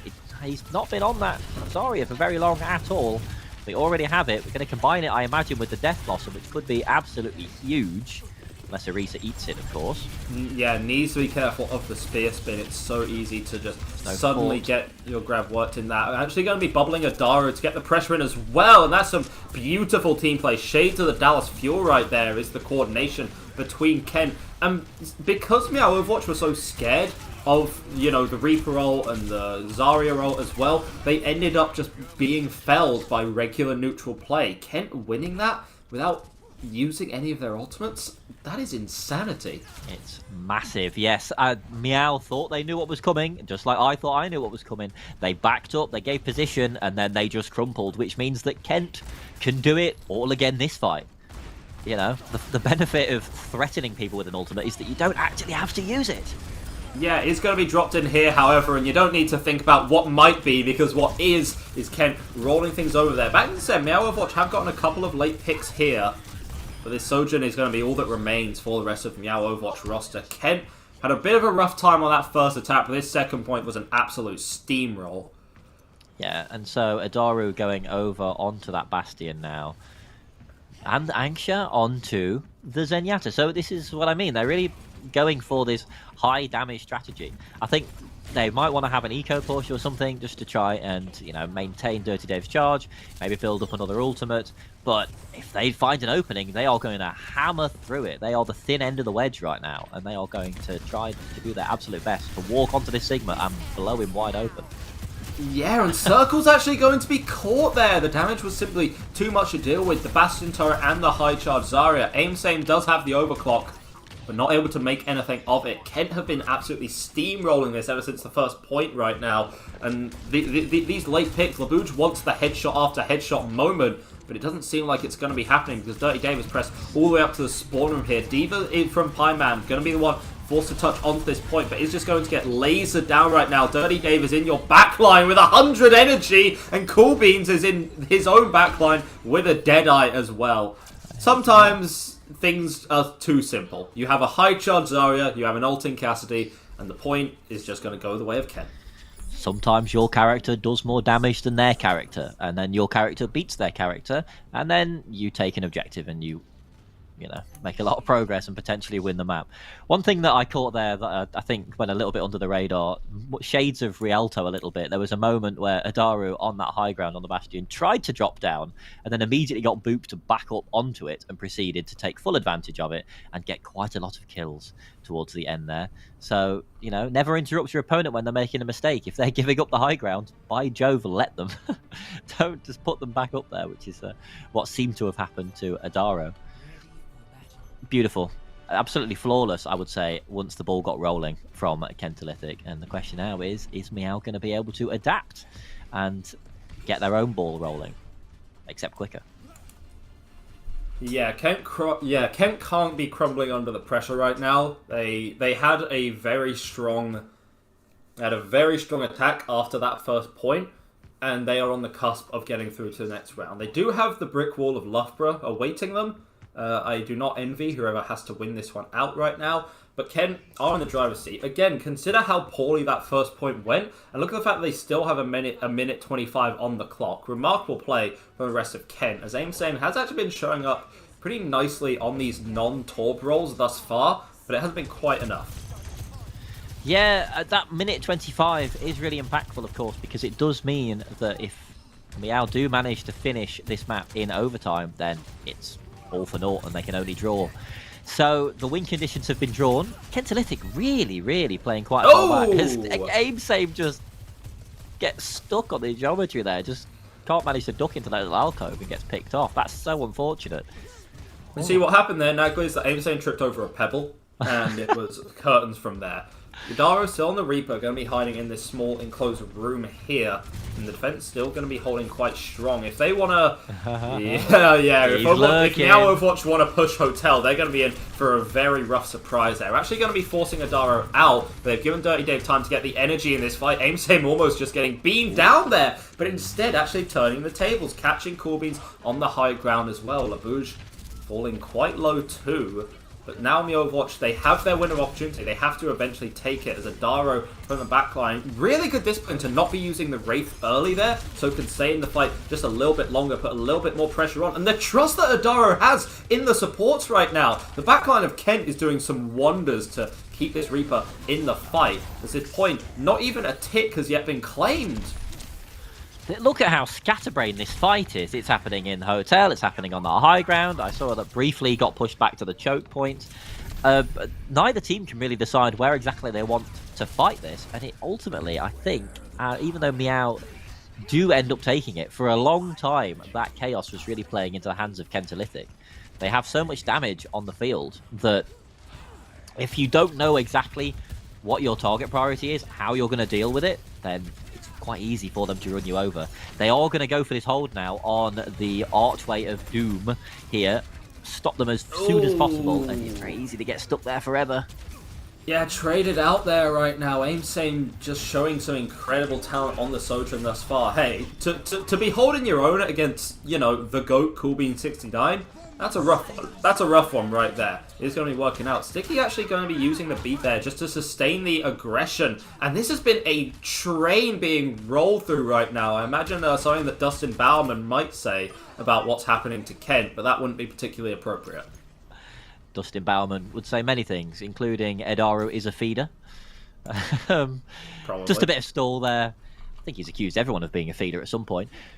But feeding be damned. Kentalytic have all 5 ultimates, maybe because Meow has done a little bit of feeding themselves. If you have 5 ultimates, it can go one or two ways. You either blow them all and win the fight, or you blow them all and you lose the fight. And that can really quickly determine how the rest of your map is going to go. And potentially how you're winning this tournament. Labouche just blows Coolbean's head off right there, and all of a sudden you're thinking, well, now you have this domineering high ground position. Labouche has been phenomenal on the Hanzo thus far. These EPS talents are amazing. That's the grab, however, that is going to be coming out. But Dirty Dave actually caught, couldn't get the follow-up with all that energy into the grab. Meow Overwatch still in the fight, and Kent, they had such an ult advantage coming into this. They had all 5 ults against Meow Overwatch having, what, the Coalescence and the Sojo? And they didn't even use the Sojo. Kent right now are really on the ropes. Things are going bad to worse, and it's desperation time for Kent. It is desperation. Coolbeans has just decided to just swap onto the Widow and not even dead use again. the ultimate. How is this? Oh my goodness. Labouche is a nutcase right now, and you can see they're sending the Lucio up to the high ground just to keep Labouche up. But finally, Coolbeans has their say. You know, the rifle beats the bow any day of the week, I suppose. Coolbeans taking advantage of that one there. Point still being pushed here just a little bit, but finally, Meow Overwatch forced to back up. I'm still just fixated on the fact that Kentalytic managed to lose that fight when they had all 5 ultimates. I still don't understand how that's happened, and they're still not managing to find a beachhead. aimsame grew like a set of, like, arms or something. I don't know what's happened right now. aimsame's going crazy on the Sojourner during... Yeah, actually, someone checked the PC moment. 326! And we were talking about how strong Kent's attack was. They had a rough first point and then rolled it through. A minute 30 is a very strong time to have. And Meow Overwatch just don't care. Aim Same and Labouche just did the Lord's work. How is that possible? I mean, I fumbled the bag.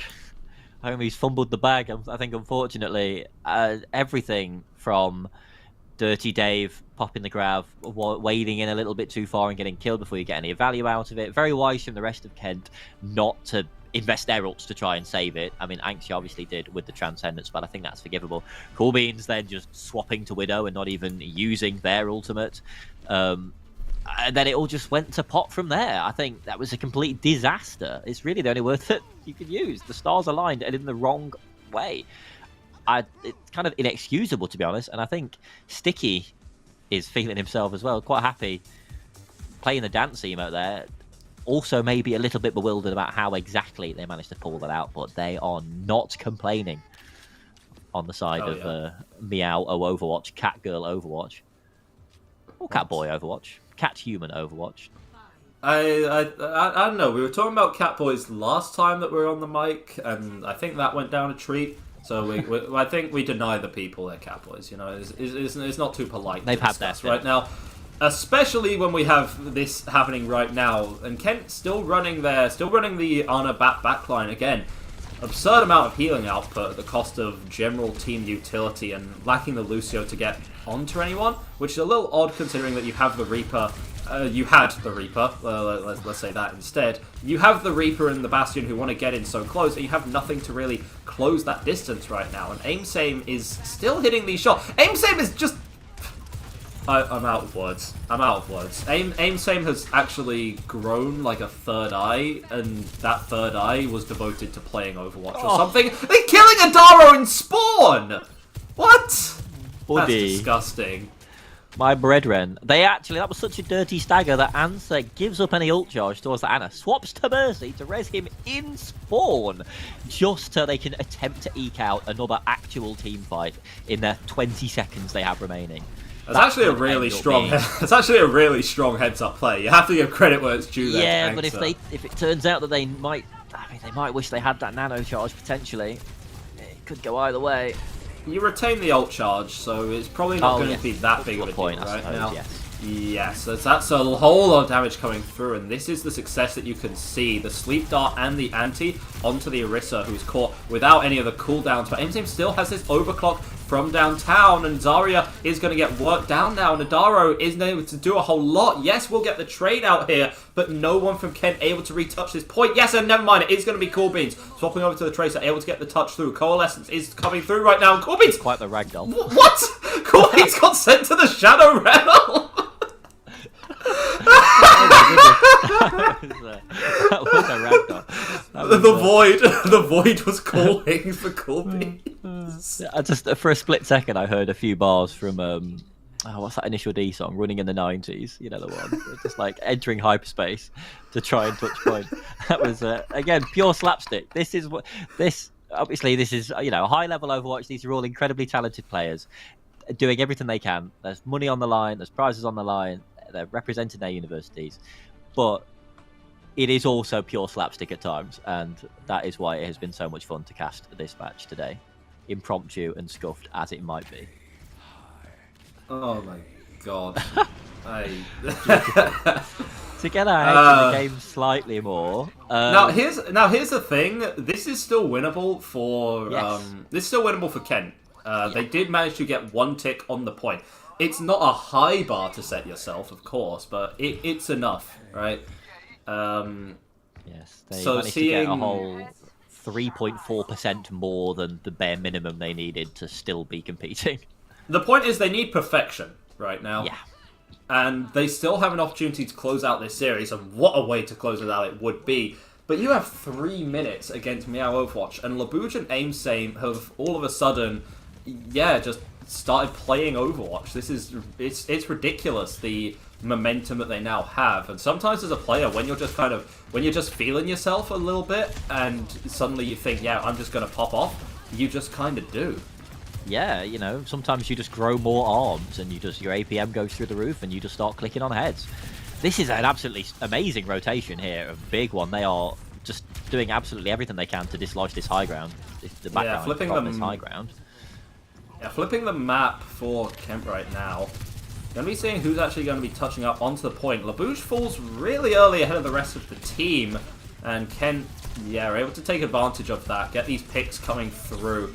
And now maybe the snowball can start. Late kill onto Samalam could be a big deal, however, if the rest of Meow Overwatch, they die a little too quick. But Circle's falling late there means that Samalam likely going to be able to get back into the fight at the same rate. It seems like they're already going to be sending Angsa back for that speed boost.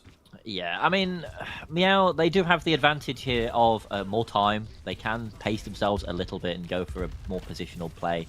But it's easy for that to run away from you. And it's the longer fights where Dirty Dave gets that ult charge, on the Zarya charge rather, where they've been able to really, really get value. So Samalam's dead. just smacks Samalam right in the noggin, and Dirty Dave goes down. Aimsame is dead, but... Cool Beans is trying to do the Lord's work right now, but when there's a Moira coalescing on top of your head, you're going to be struggling just a little bit. And my god, what else was it going to be between these two teams? Ladies and gentlemen, we're going the distance. Map 5 incoming. This is why I like casting with you. We just sort of preternaturally find the games that are going to be not stomps. We just end up going to tiebreakers. They go the distance. Fantastic. We're going to a map 5 now. And this is going to be the push. Push is going to be the next game mode up. What a fantastic tiebreaker format. Let's see how this one goes. Could really, really very easily go either way. Yeah, it seems like the players have already decided. Players have already decided on the map type. That was quick. But Meow Overwatch... Yeah, Meow Overwatch. I think maybe it's something that happened earlier. I'm not entirely sure. Meow Overwatch banned New Queen Street. Kent has picked Esperança to go to. Again, Portuguese, not exactly a strength of mine, or Nagli's, dare I say. But Esperança is what we're going to be going to anyway, regardless. The New Queen Street ban isn't entirely unexpected. It's not a particularly popular one to play. Teams will generally favour Esperança or the... Colosseo. Colosseo, if you're trying to run a brawl-centric playstyle, take advantage of that kind of lane focus. However, whenever we talk about Esperança, it's always about controlling the high ground. This is something that I kind of drill into every single time I kind of hop on the mic, but it's something to repeat. The high ground is crucial. It is what the middle portion of the point really plays around, without exception. Again, teams are willing to give up the bot just to take a fight where they get to start on the high ground. Teams will stop pushing the bot without then going and clearing that high ground first. It's so crucial to be controlling that space. And push to the pay as a game mode is also one that you have to kind of devote a lot of thought, a lot of time to thinking about how you're going to work through things. Whether you're going to be, sending your Tracer to steal the bot in a lost fight situation so that the damage isn't really done and then the enemy team aren't able to get their forward spawns at the back of it. There's a lot of room for a lot of very cheeky play, which I hope we get to see from these two teams. Yeah.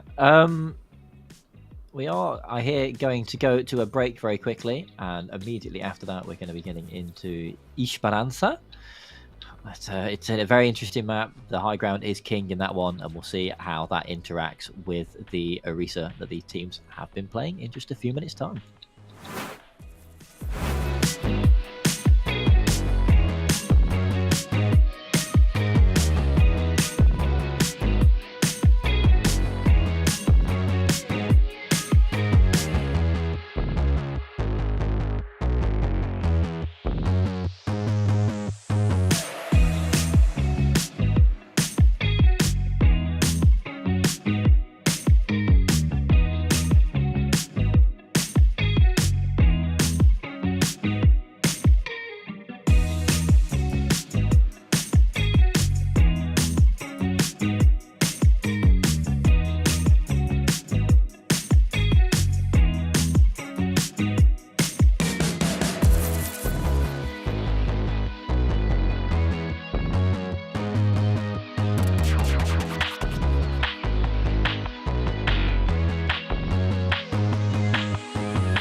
Hello everyone and welcome back to the Overwatch 2 Banquet Bash, and wow, banger of a game that's been happening thus far. It has been going the absolute distance between Meow Overwatch and Kent Lithic. It seemed like Kent had things all figured out. They had a strong attack round on King's Row, ready to call it curtains. I was already, gears were turned as to who my player of the match would end up being.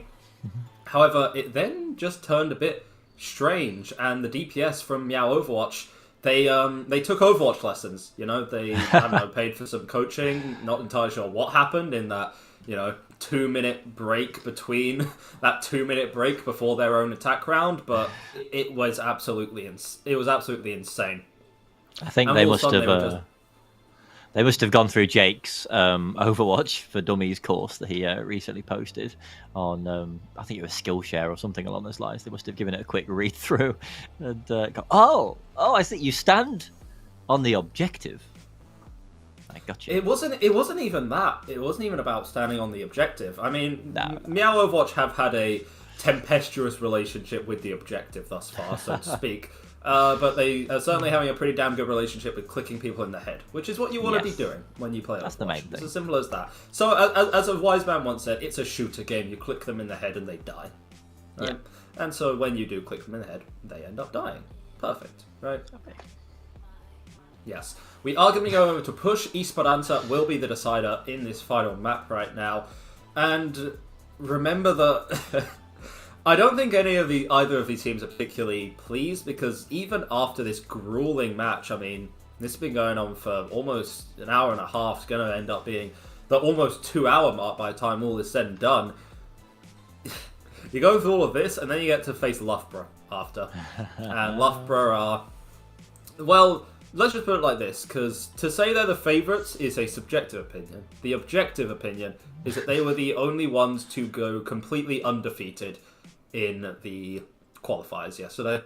Not a single match dropped. A couple maps here and there, maybe, but not one match. I think whether or not they are the best team is subjective. That they are I was nearly so smooth with it. The winningest is objective. They are the winningest team at the moment. And yeah, I mean, you go through all this absolute slobber knocker, and then you end up playing against Live, Laugh, Love. It's a rough one, but maybe this is just the warm-up that these teams need. Maybe in the break between this and their next match against Loughborough, they can do even more Overwatch lessons and, get some coaching on Fiverr, maybe, as we get into the game. And things, it's already going. Let's get into this. Looks like Kent is taking the bot straight away. Well, blink and you miss it, ladies and gentlemen, and Blink and Kent have felled all of Meow Overwatch. Looking at these compositions, interesting to see the D.Va pick coming out here from Dirty Dave. Something that wants to be taking advantage of these angles, but has a bit less kind of cart pressure or objective pressure. So just going to be playing aggressively in this room, and you can get away with that because you can just back up to the high ground at a moment's notice. May not make the most sense on paper as a pick, but I actually kind of like the D.Va here. I think the D.Va just enables Kent to take advantage a little bit more of the high ground than the Orisa. I'm not fully convinced by it. I think that might be the idea, in that you can just get more value out of the high ground when you have Jet on your back instead of just walking around on 4 legs. And it seems to be working out for them pretty well so far. Not really much competition from Meow at the current moment. Yeah, the snowball effect is pretty real, and you can see the domineering ult advantage that Kent were able to take advantage of. They were able to pop both of their support ultimates along with that Reaper ult before Meow Overwatch are even going to take a single point here. Generally, you think, well, isn't that an overinvestment? The enemy team doesn't use a single ult, but it means that you get the forward spawns. And the moment that you have these forward spawns, your odds of winning, well, they drastically go down. They drastic go down. One of my favourite kinematic typographies on the internet, that particular one. The numbers don't lie and they spell disaster. Kenzalithic on the back foot a little bit. Ooh. The Coalescence there does manage to take down Anxa, and so I think this might be one of those fights where you just sort of drag it on as much as possible to get the time bank down while you still have the lead. But it's a losing fight already for Kent. Not that they mind particularly, Meow coming into this next fight though with 4 ultimates. Let's see if they manage to leverage that bank slightly better than Kent did last round with their 5 on King's Row second. And now you also have to think of the range advantage here. You're okay on the Kent comp when you already have position on the high ground, but think of your Reaper having to have the matchup into this Sojourn, who is just sat here with a rail. Your D.Va needs to put some absolutely immense pressure out, or else Adaro's head is just going to be taken clean off the man's neck. Pulse is going to be coming through here from Labouche, hitting nothing but net air, all but cosmetic here. As Aimsame has just walked into the enemy backline? Okay, the entire rotation has come through from Meow Overwatch. Bomb as well from Dirty Dave, but Sticky able to stop him getting back in the mech right now. The fight is won for Meow Overwatch, but the bot has been stolen here by Ken. So the forward spawns are going to be denied just a little bit longer here. That being said, Samalam does fall pretty late there. Aimsame also going down as well. But the trade onto Adara is exactly what you need right now. And Coolbean69 is going to be, well, not long for this world anymore. Yeah, what you can see there is that both teams are sort of playing around the objective first and foremost. I think they've learnt their lesson slightly. Kent doing their best as soon as they realise that that fight was over, maybe just going and robbing the bot straight away. And that will, I think, have enabled... They can't retouch. Oh, never mind. Barely get the retouch. Yeah, Adaro's pinky toe touching the point right there is exactly what you want, and they have the Kitsune Rush as well. This is some overwhelming pressure. Has to be matched with the beat from Sticky. That is going to be the forward spawn's claim right now. Both these teams are neck and neck, but the trades are a little bit better right now. Circle's Skill Orb definitely going to be sending Anxa back to the spawn room right now. And you can see this is what you do on the Orisa. You can just push so aggressively. Point still being contested right now. Coolbeans has caught 2 right now, but Meow Overwatch, they have pushed it just a little bit further. And you know what they say, a centimeter, that is a lot. That's a huge amount of size. Yeah, they are, centimeters are massive. And oh no, not the squish on the circles. Oh no. No. Oh, it's all gone wrong. It's all gone wrong for Meow Overwatch. They're coming true. Oh dear. Pure poetry. Poetry in gameplay there. It's one of the best things I've ever witnessed as 30 Days. I barely gets away without being demeked there. Kent just... I don't think they would have won that fight. Or at least it wasn't guaranteed if they hadn't managed to just squash Moira like that. You can see that Meow Overwatch were all just falling so low, and generally that's when your Moira pops out the healing orb and gets everyone to sustain. Aggressive use of the Coalescence the moment that Dave tries to pressure the high ground, but right now Circles is just trying to beam down the voices in their head. Not doing a particularly good job of it. Having to back up to the rest of the team right now, stick on the high ground. That's a Coalescence used for... well, not really a whole lot, but Meow Overwatch are able to take some point presence off the back of it. Aimsame does have the overclock. Dirty Dave is going to want to deny this as much as humanly possible. And there are a few characters better in the game as Aimsame barely escaping with their life there. Corbin's waiting another day of the week, but the hinder comes through. Labouche barely living there. But finally, you give Corbin the time, you give Corbin the space, and the shots are going to be hit right now. And once again, the pendulum swings back into the momentum of Kent. Yes, Aimsame is just getting manhandled. Kent have recognised that problem is when enemy players shoot you in head, difficult to contest objective. So they have all their ults. They are putting everything they've got into the kill Aimsame basket, and now they have all their ults again. Let's see if they actually do something with them this time. As they back off onto that high ground, this is what you were talking about earlier. That high ground is so important. Yeah, so they rush first. Sticky's dead. Ooh, Coolbeans has been felled right now, and Sticky is not going to be able to charge up a beat in this fight to counteract Anxa's one. Dirty Dave as well with the bomb as well. Pieman gets 2 though with the Terror Surge! Single-handedly going to be keeping Meow Overwatch into this. How long is Pieman going to be able to live for? Is someone going to be able to touch the bot when they get back here? Sticky is on the side. Can they wall climb? Can they make the maneuvers to contest the bot before the cap comes through? And no, it will not be happening. Kent taking the lead off the back of that. This is pain right now. If you're Meow out Overwatch right now, you need to go back to the drawing board. You need to think of something you can do, because the pendulum was in your favour. It swung your way, and now it's just gone. Yeah, Sisyphean is the word I would use to describe this for Meow. They've taken L, they rally it back, they've managed to take the lead in this map, and then they just lose it again. Just by inches each time. And an inch is a big thing in push. It's the definition between winning or losing. Yeah, an inch is a big thing, as you just saying. Cool Beans has warmed up quite a lot back in the game right now, as Dirty Dave also hounding rest of them down, and suddenly Meow Overwatch, they don't have a leg in this series to stand on. They don't have anything they can do. Labouche has been forced to swap over to the Cassidy. Cool Beans is right now getting the value that you really want is just getting the value to shut the Tracer down. Labouche feels that they're not able to counter this one back. Crucially as well, Cool Beans does now have the shiny reload animation for Cassidy. Let's see if there's any kills come out from that.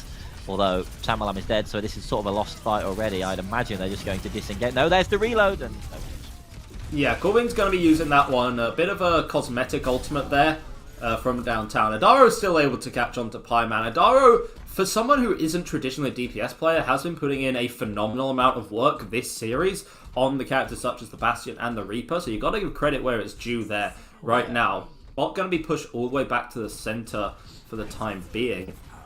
Dave going to be taking control of the high ground. Actually, a bit of an early pressure onto the backline right now. Aimsame just about able to roll to safety, however, as Cool Beans seems to be kind of off in Narnia right now, but Labouche even further out as Angsa gets the damage through there. 30 seconds left on the clock, and Meow Overwatch, they need to find an answer. yes, Cool Beans really put the fear of God into circles there. Adaro's death blossom kills Sticky. Yeah, Adaro's got this. Adaro has definitely got this. Damage overwhelming there. Run it all the way through. 20 seconds left on the point. There's no point in not pushing the bot to intentionally make things harder for the enemy team, because they're going to be able to touch it anyway. That being said, they are going to be pushing it as much as they can, and then get back onto the high ground as well. Meow Overwatch have to win this with maybe only a Cass ultimate against the Kent's high ground into the bomb and the Kitsune rush. Essentially, this could be curtains for Meow Overwatch chances in this tournament, their ability to make those live finals at Confetti X right now. Aimsame already bullied out so far. Adaro 2 gone for the time being. Samalan has gotten through here, and Adaro just turns into an absolute wrecking machine when in that ultimate. Pieman will be felled, and Cool Beans ain't missing these shots nowadays, ladies and gentlemen. It was hard fought, it was well battled, but ultimately Kentalific going to be going through into the tournament, going to be facing Loughborough in the semi-finals. Commiserations to Meow Overwatch there. But they cooked up something on Esperanza, and it sure as hell worked. Well done to Kent there. Unfortunately, it turns out that the Cassidy fancy reload animation was not quite enough to turn that fight. There was too many ultimates on the field, and unfortunately, Meow do not deliver. They go down, and we are going to be seeing Kent up against Loughborough. What a conclusion to a match, though. That's exactly the sort of thing we like to see. It was a game of inches. It went back and forth on a map basis, and then there on Esperanza, you know, one team gets a little bit of a lead, and then the next one gets a little bit more of a lead, and then back and forth and back and forth. Beautiful. That's the gameplay we like to see. Yeah, congratulations Kent there, successfully rolling that boulder all the way up the hill, only to be crushed by the weight that is Loughborough. Maybe they won't get 3-0'd by Loughborough. Maybe we do have faith in things here, but also I'm not exactly a man of faith. So there we are. Who have you got for your player of the match? Because I have a pick which might seem a little bit unorthodox, but who have you got? Who have you got, Negley? To be honest with you, I was so enraptured with the games, I didn't put much thought into it. I think for the pure off-rolling, I'd have to put it down to Adoru. Coming into this as a support player and then putting on that much of a show on the DPS, if it's not their main role, incredible job, honestly. I'm gonna go for a little unorthodox version. I'm gonna say Samalam, but honestly, you could also kind of toss Angsa into that as well. The Kent backline went quite understated. Now, when things were bad, you know, the Kings Row incident, it wasn't ideal. But they got away with playing a very greedy backline, one where your supports have to be doing a lot at all times. They have to be putting in damage, they have to be putting in utility, and they're making it work. And I think especially Samalam slightly more, just simply for the bat mechanics, I guess, that we were able to see come out. But honestly, both the backline of Kent, I believe, truly were the backbone of the team this day. Yeah, the back line was absolutely fantastic, and we are getting into this next match nice and quick. We are going to have a break, but it is going to be DoughNotts versus the Sussex Sharks. Obviously, we know who Egg is going to be rooting for in this one, and no great surprises. Love Sussex. Love Sussex. Yeah, fantastic team. On best cartilaginous fish team in the world. What? Sharks, the cartilaginous fish. Anyway, we're going to a break now whilst I explain that marine taxonomy to Edgar the Ruiner. I am not looking forward to it.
Hello everyone and welcome back to the Overwatch 2 Banquet Bash right now. Not sure how long Emo Only is going to be on, provided that everyone can be trusted to, I don't know, be about as normal as we can expect for, you know, UK University Overwatch.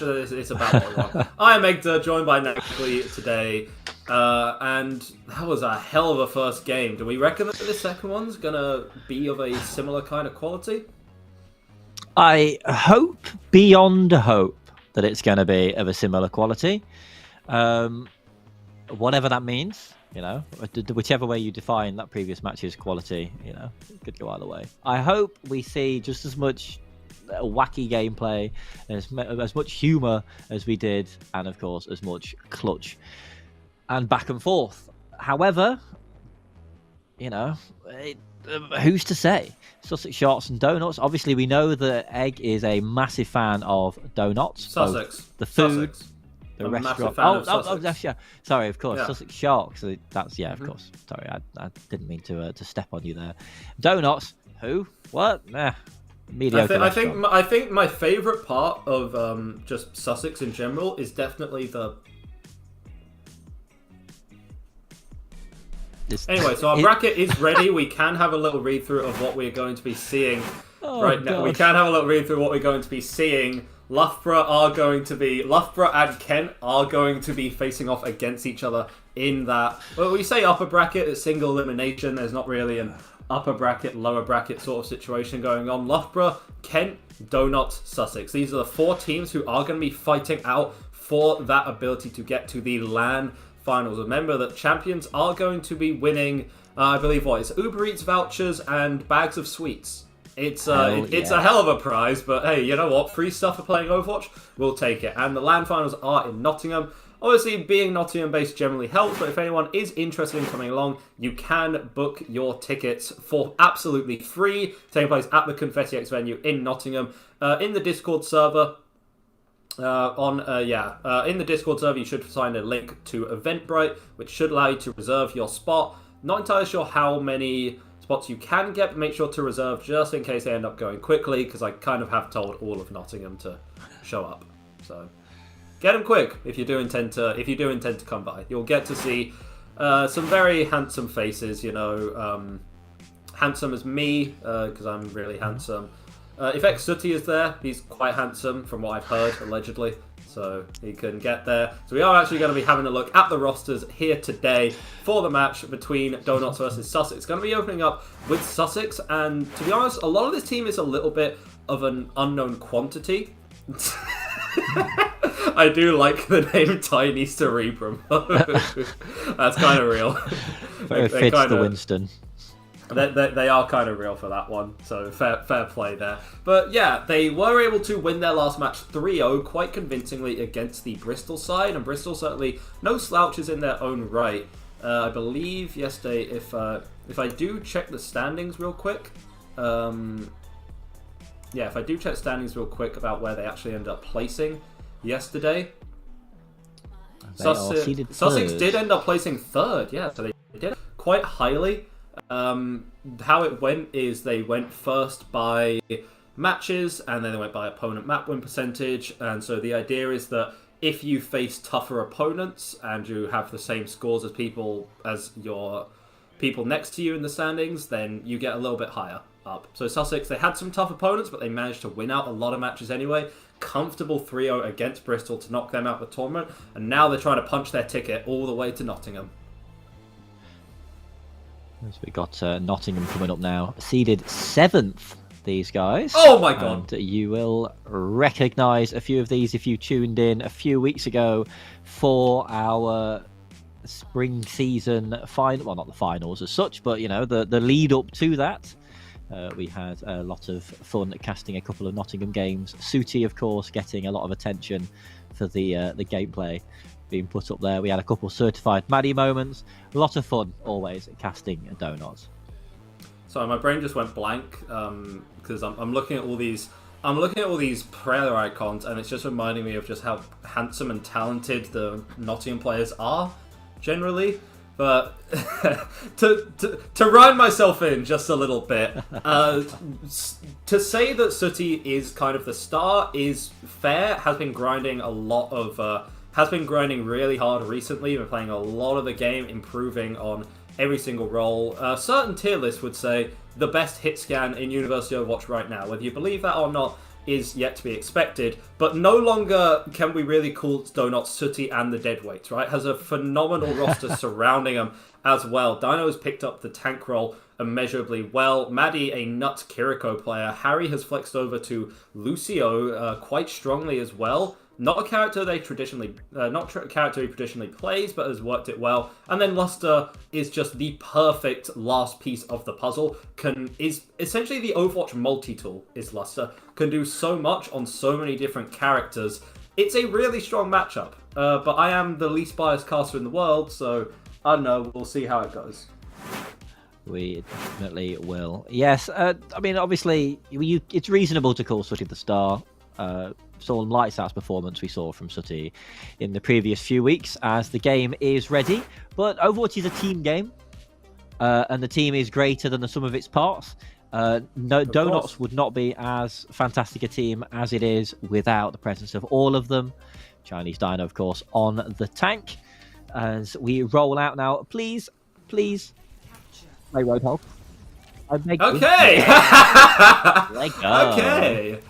Alright, DoughNotts going to be in for a hell of a time here, because this initial fight might be a little bit rough. Once this hog is properly scouted out, things might be okay. Dino's actually going to be making a really big rotation away. Wants to avoid fighting this Roadhog at all costs. You have a terrible matchup there.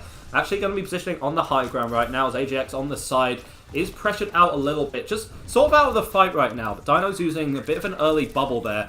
Point presence is going to be going the way of DoughNotts initially, as they are playing relatively slow, just taking these angles on the point as well. Dinos is going in. It's falling pretty low. Does need to sustain, but it's not going to be coming through. Does get hounded down there, and Madsy's Luster also caught out here. So good first fight for the Sussex Sharks.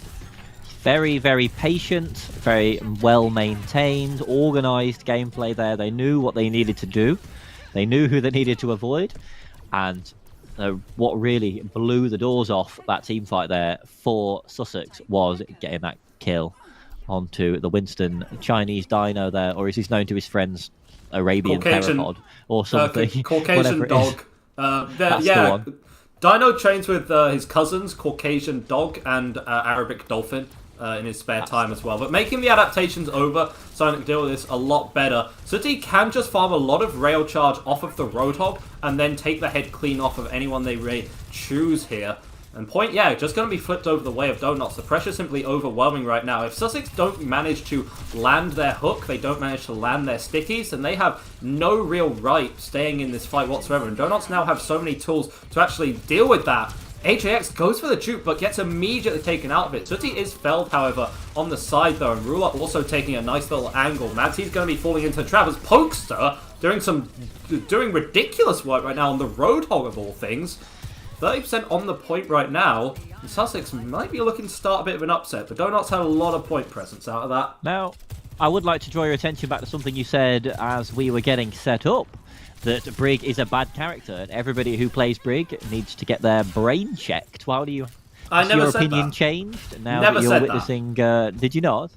Never said that. That being said, Harry did have a lot of success on the Brig yesterday, but it's a little baffling into the Sussex composition. Huge anti-nade is going to be coming out here from Madsy's, however. He's going to be forcing a lot of space, but that's the hook, and Harry absolutely deleted from the lobby right there. Pokester is incredibly low, but able to just back up, heal himself up. This is the issue with the Roadhog. A bit too tanky on the point right now. Sooty did actually pop the overclock, but not getting a whole lot out of it. And now Harry is back over to the Lucio. Yes. The thing with Roadhog is that he is very tanky. He's got a lot of effective hits point. Oh no! Dino goes in the drink. And by no, of course, I mean yes. That's exactly what we like to see. Oh goodness. That's why God put that well there, so that we could put Orisas into it. How cathartic is that? Everyone who has had their rank games terrorized by Orisas who just will not die. just felt a shiver run down their spine as Chinese Dino fell into the pit. That's the round. Goodbye, well. Oh, yeah. okay. We might have a game on our hands. Well, I mean, that was a round-winning hook. Let's just put it bluntly. The hook onto Dino there to get that Orisa into the drink was phenomenal. But then Sussex don't rest on their laurels. They go aggressive. They rush in with that Lucio, and they take out the rest of the DoughNotts team very easily. They don't give them time to recontest. And Dabingo is so confident that they just give himself a victory beat, you know? What a lad. Yeah, and what's interesting here is that we're seeing Pokester potentially stay on the hog. It's one thing to play a hog on well, where if you can trust yourself, you're going to get value out of the well itself. Yes, we have potential for environmental kills on this point as well, Lighthouse, but a bit less likely. Could it be that this is just simply what they want to play and it's not a meme strat? I hope so. Dino does get to push up quite aggressively here, simply because Sussex need to take their time for this composition to really work right now. Ruler holds the position on the high ground, is going to have an inherent advantage there. DoughNotts moving themselves all the way over to the point. That's exactly where they want to be playing. And City actually caught out there. Really unfortunate for the DoughNotts side there. And yeah, AJX now on the Echo able to come through. DoughNotts able to get initial cap on the point. Every single percentage point is going to matter right now. But still not really able to do anything. They still aren't able to get anything. DoughNotts still healthy here. And Sooty, you've gone and pissed him off now. He's gone to the Widow. Well, let's see it. Let's show me what you got. This is gonna be... Let's see if there's an opening. AJX is just going off on the flank now, looking for this Widowmaker, but not finding it. Not that Sooty is finding anything particularly on the flank himself.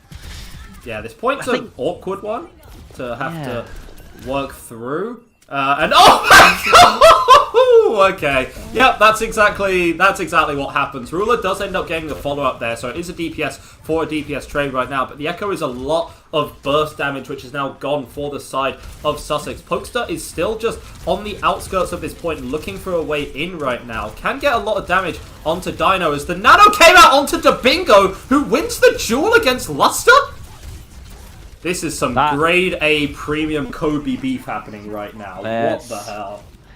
I think the biggest issue that Sussex is really coming up against here is that the only pick potential they have is getting, a hook and just yanking someone out of position. Not really true, obviously. Sojourn can whack someone in the brain and Echo can get a cheeky beam, but they're not really equipped to push into a point like this when DoughNotts is in control.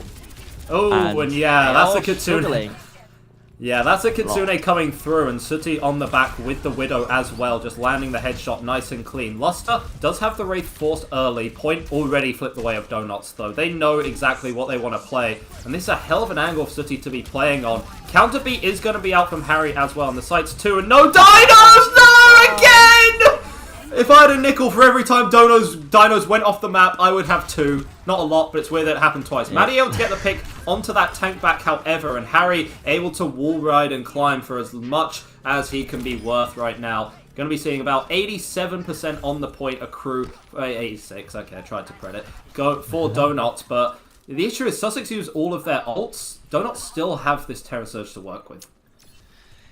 If you were to Google Maslow's hierarchy of needs, I'm pretty sure environmental eliminations on Orisa are the uttermost base of that pyramid. That is the fundamental metric by which I base my own well-being as a human. And seeing it happen twice in one map by a Roadhog, I'm in love.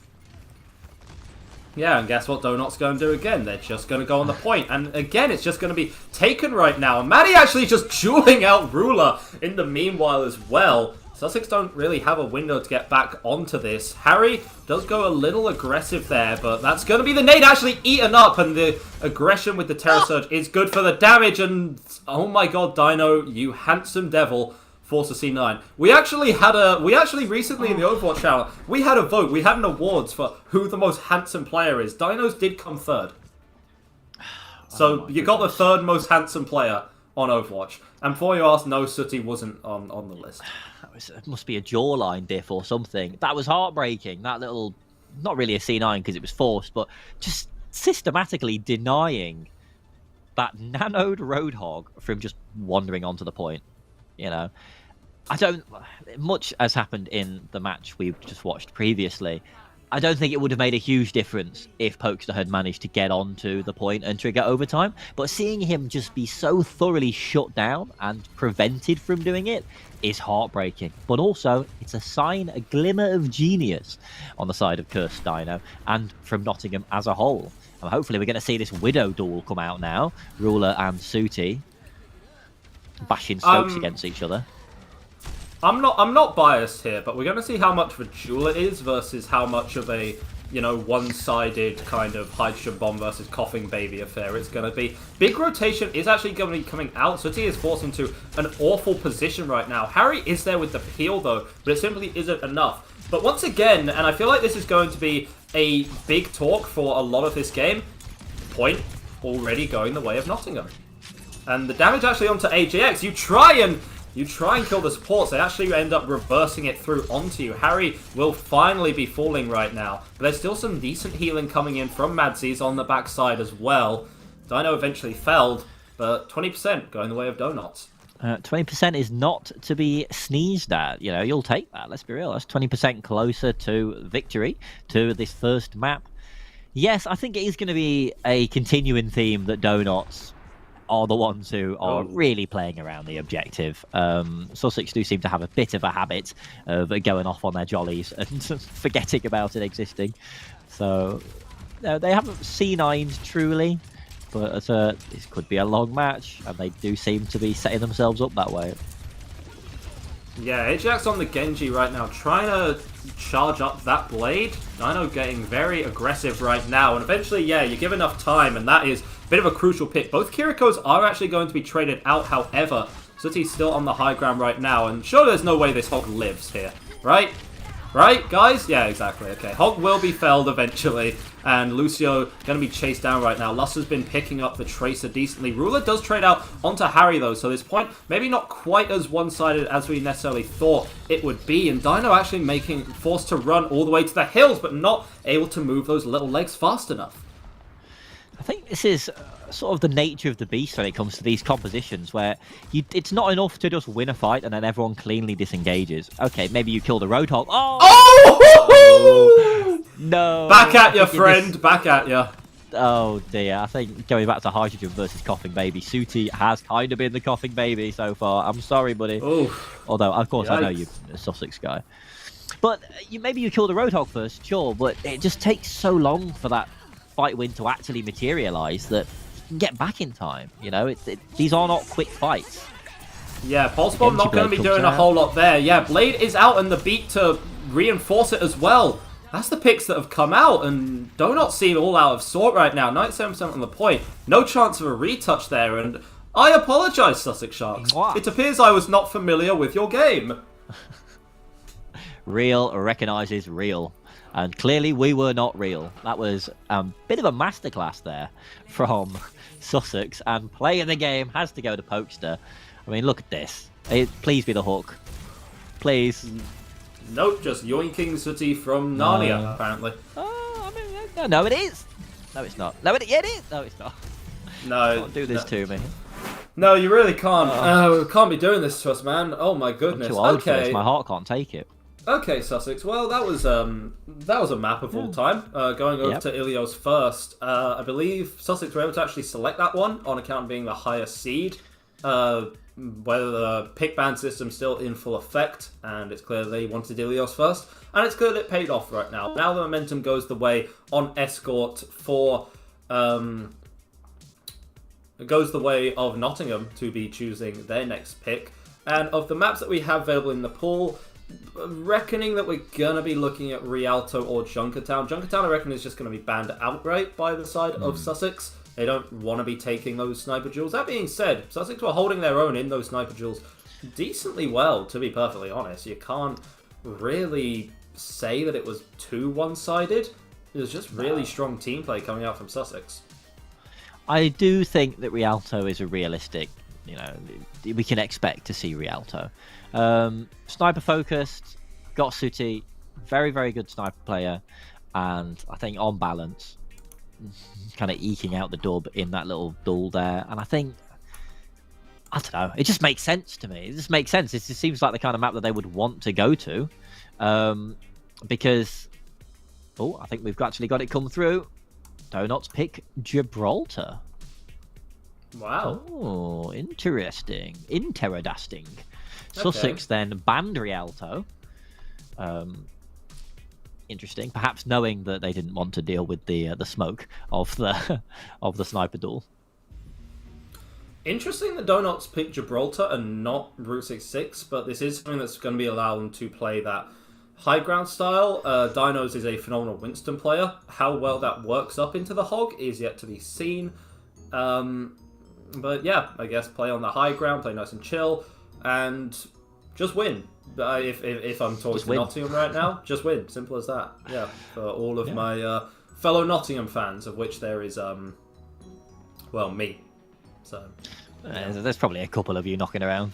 I mean, I'd like to think so. I'm vaguely, I kind of like them, I guess. But what I'm a real fan of is banging Overwatch. And if that last map is anything to go by, this one should also deliver. I just hope we see some more environmental kills, please. On Gibraltar. It's possible. I got 2 in one cooldown the other day because I'm a gangster. If I can do it, Sussex can do it. Come on, you gotta have faith, bro. Nagli, I have eaten a single Squares bar today. That's all I had. You are draining my energy, bro. Don't do this to me. Look, point is, Knots are going to be selecting Gibraltar, and they are going to be going over to the defensive side first of all. So we're going to be seeing how that plays out here. Definitely room where they want to be playing the snipers. They probably want to be putting Sooty on a Widowmaker or a Sojourn or something along those lines. Luster is a little more interesting. Luster is a phenomenally good Hanzo player, and we were able to actually see in the last series how good Hanzo was for the Meow Overwatch team. So it'd be very interesting to see him on that pick once again. For the rest of it, it's just going to be hearsay. A case of wait and see what ends up happening. See if DoughNotts can kind of reverse the momentum, because DoughNotts were playing point really well last time, but sometimes that wasn't quite enough for him. Sussex was able to get the picks when they needed to. Yeah. The big question I've got is, are we going to still see the Hog? Is Pokester going to crack out the Hog for Gibraltar? That would be an absolutely ludicrous choice. I don't think I've ever... I mean, in the past, you used to see it like, you'd poke out and you'd try and get like an Orisa Holt hook combo and when you're attacking just to be cheeky. Outside of that, I don't think I've ever seen Roadhog actually played on Gibraltar. So maybe a first for me. If we do see it, I really hope so. I mean, I love seeing Winston play and all the other tanks, of course, but come on, Hog's got a special place in my heart, especially when he's just a bit wacky, a wacky choice. Why do you have Hog in your heart, bro? I just relate to him as a man with a fondness for leather, I guess. I don't know. That sounded really weird. What the hell are you talking about? I meant jackets. This is a PG stream. This is a PG stream, Nagli. What are you yapping about? I meant jackets. I'm a bit of a rock and roll guy. I like leather jackets. Nothing else. I swear down. Anyway, DoughNotts are going to be running the full poke now, and this does seem to make sense. Harry is a phenomenal Alari player. I was able to pull it out yesterday. So we do see... Wait, is DoughNotts going to be able to make this jump? Come on. No! Sigma can literally float, bro. You've got no excuse. Come on. Bottom one player? Bottom one player of all time! Okay, you have one more attempt. One more attempt, Dino. Please. Okay. Oh my god. Okay, right. So yeah, it's going to be a full poke composition coming out for the side of DoughNotts right now. Ruler is actually on the Widow, so the range could be a decent advantage here. Dino's going to have to be very careful with how that shield gets used. Stray hook there from Pokester to try and make something happen right now, but not going to be worth a whole lot. The wherewithal, a little too much for that. And Harry can do some absolute work on this Alari by just sitting up here and pumping in damage. Yes, as we do sort of see Sussex just rolling that cart slowly into the car wash as Pokester tries and dislodges Nottingham from that high ground. I really like both teams' answers to each other's there as Luster just logs Ruler.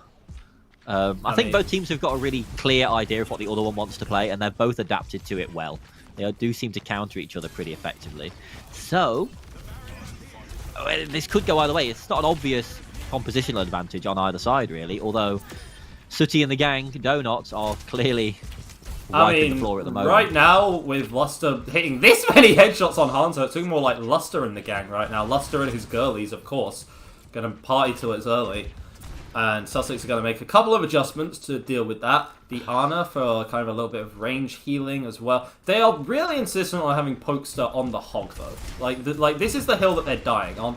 We're going to be seeing how long that wants to happen for. Whether that is an entire map sort of situation or just his point. Luster is going to get caught out there, yoinked, and that is the initial pick. A lot of damage did come through onto Pokester. A lot of resources forced out of DoughNotts for that. But the point.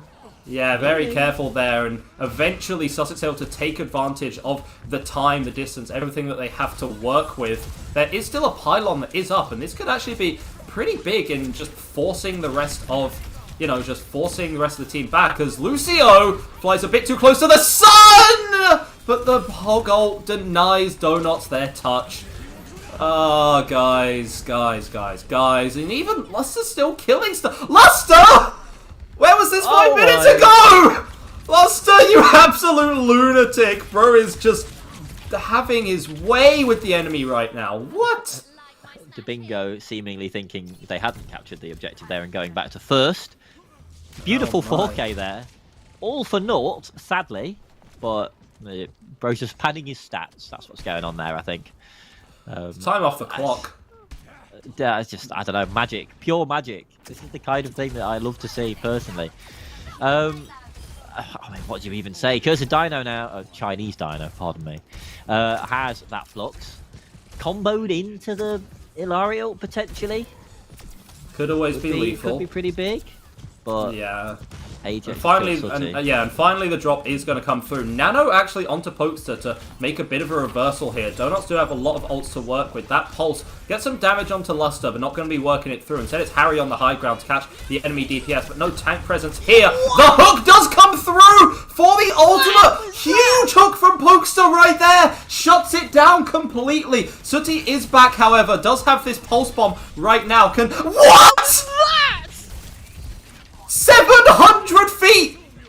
12 billion grams of protein! This guy is consuming on a daily basis. Okay, alright. That pulse made me feel things. Simple as that right now. Sussex still able to push this a little bit for the time being, but they're not...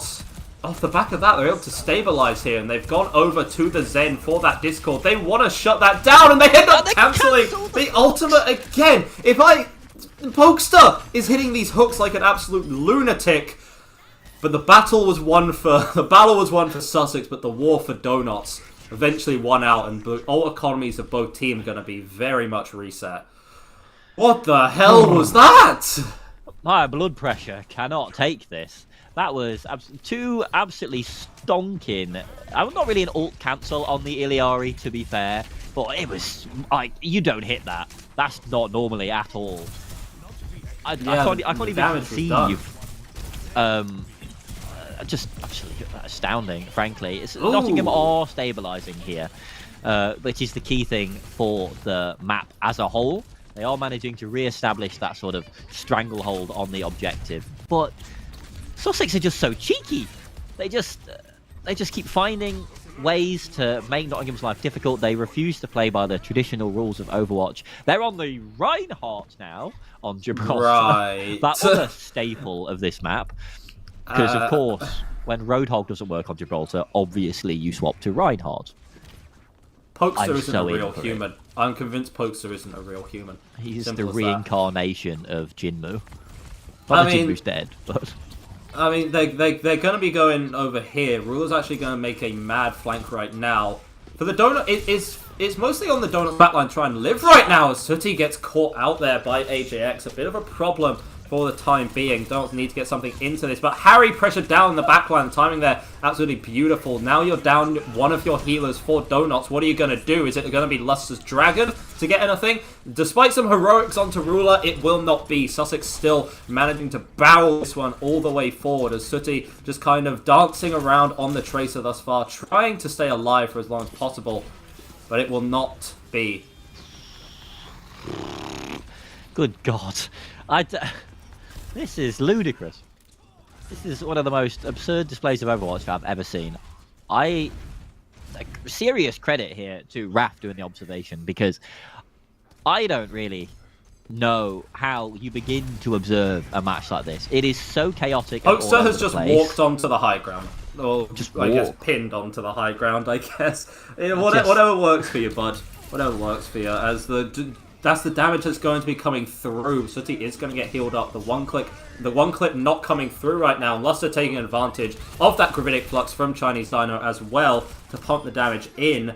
And holy Luster. Oh my god. That man is so handsome in real life. Let me tell you. Let me tell you about how handsome Luster is. Whoa. What a lad. As Sussex now coming up on 5 ults. Well, no, 4 ults, because Ruler has decided to go over to Widowmaker, which makes sense, to be honest. Can you compete with Sooty, though? So what's going to have to be seen here? Sooty trying to kind of pre-aim the grapple, is expecting it, but... Oh! Harry taking the peek at the wrong time there. Head taken clean off. Pressure out onto Sooty. Will force to come back, and no! Now it's Ruler's turn! And the shatter as well coming through. The pin onto Chinese Dino. Pokester doing ludicrous levels of damage to the rest of DoughNotts right now. Oh, God. What's happening right now? Dino has to try and swap over to the Orisa. Luster has gone to the Tracer, is able to touch this, and Harry has popped the Transcendence too. But the Blade is here, and the Nano as well. What can you do if you're DoughNotts to circumvent this amount of damage, this amount of pressure? Whole lot of nothing. That's going to be it. Late pick by Sooty is going to be for naught right now. Sussex finished the map. That's ridiculous. Oh my. Pure alpha behaviour from Sussex. They are fully aware of the meta, I think. They are fully aware of the meta for the map specifically. And they're not interested. They're going to play Roadhog. They're going to play Reinhardt. They're going to walk onto the high ground and shatter directly into a bat window.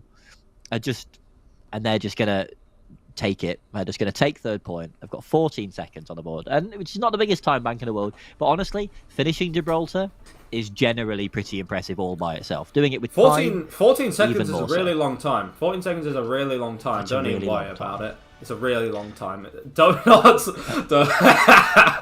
DoughNotts chosen cringe? Have DoughNotts chosen cringe? Maybe. If they're going into the hog, I think they've chosen cringe. I see. Please, wake up this day, DoughNotts, and decide to be cringe. I beg you. Okay. I guess we're gonna be seeing the Malga come out. This is Watchpoint Gibraltar, by the way, the map with the really strong high ground. And we have a Malga. We have a Malga. We have a hog. What's happening? Nothing is real. We are living in a simulation, and it's a blooming good simulation.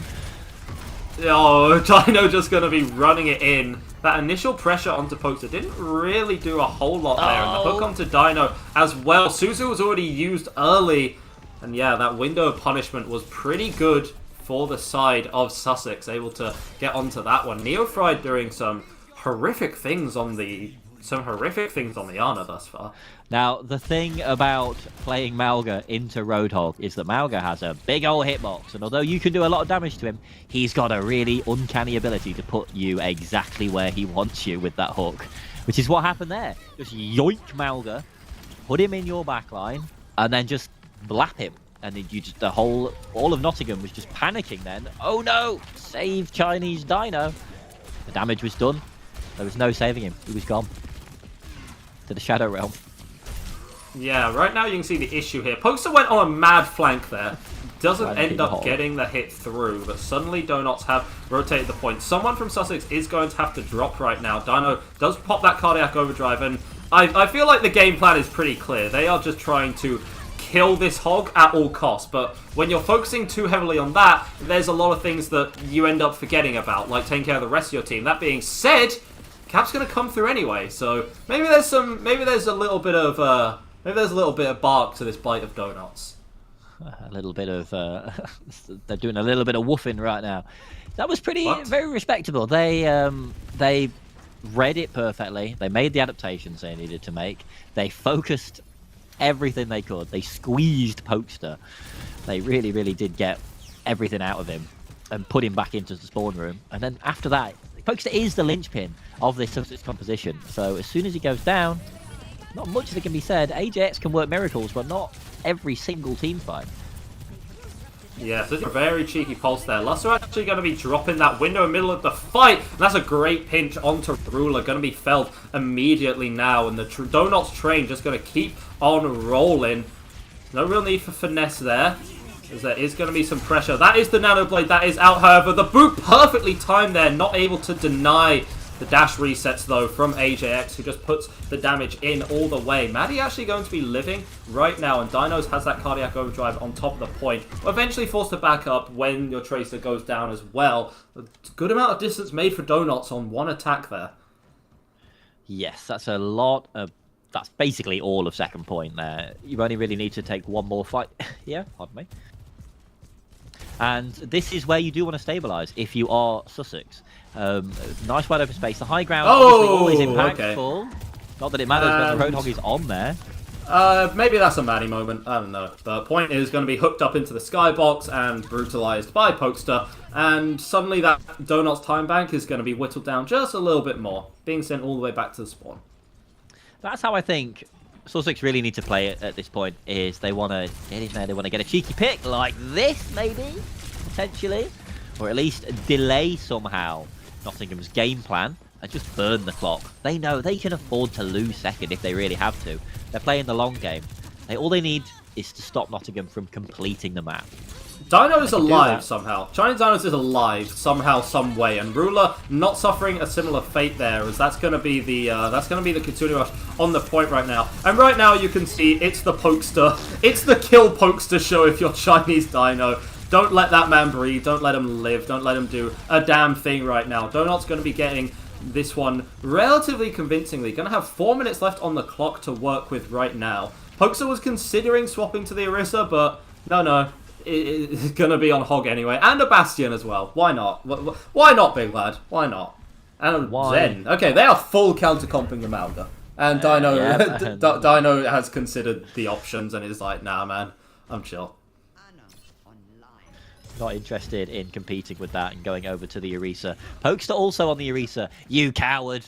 You were meant to be the chosen one to bring balance to the meta. Not leave it in darkness. What are you doing?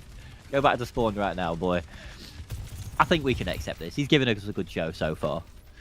As we eventually get into this fight now. Nano up on line. I imagine this will go on to Sojourn, potentially, onto Ruler.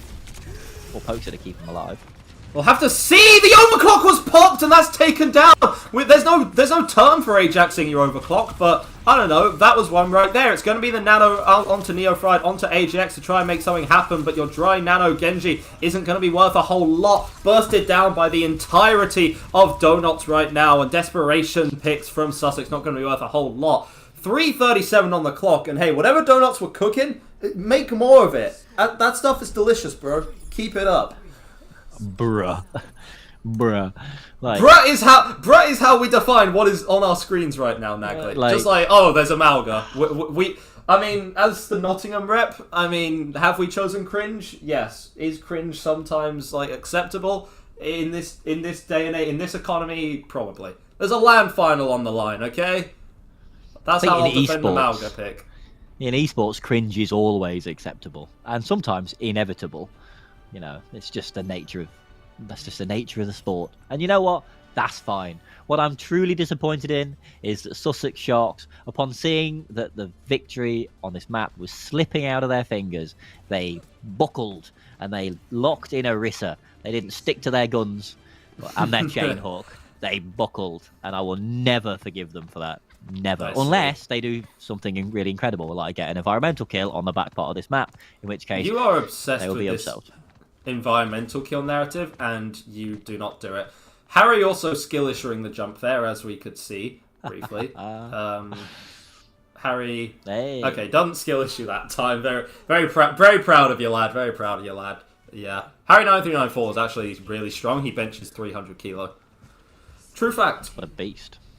Anyway, moving swiftly onwards. That's nothing. Maddie benches 500. Anyway, the Sussex do have this TP play. They are going to be going straight to high ground. This was well scouted by DoughNotts, though. Pokester immediately gone back to low ground, and suddenly that's a lot of resources that have been forced out. And yeah, you have to play this slow. So you have to play around this hook. If you can get that hook off, it's curtains, and that comes back every few seconds or so.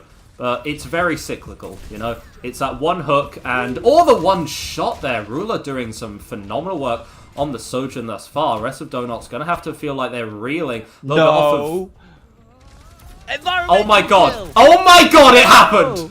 Okay, Chinese Dino might be the most handsome man on planet Earth right now. Maddie on the high ground wants to hold this position, but maybe pressured out a little bit. This would be a lovely spot to stay in right now. Sussex are able to get the touch back onto the point. No C9 is going to be happening today. Hog on the right side right now. Dino returns the main bulk of the fight, and this is where the damage can get done. This is where DoughNotts can pile in the damage, pile in all of their resources. Boot to the face of Pokester. Revenge for all of the times that a hook has been cooking up Harry 9394 on this day. And now you have a pretty achievable goal if you're DoughNotts. I have consumed the water of life and become the Lisan al-Gaib. I can see the future. I knew it was going to happen. Why? The prophecy has come true.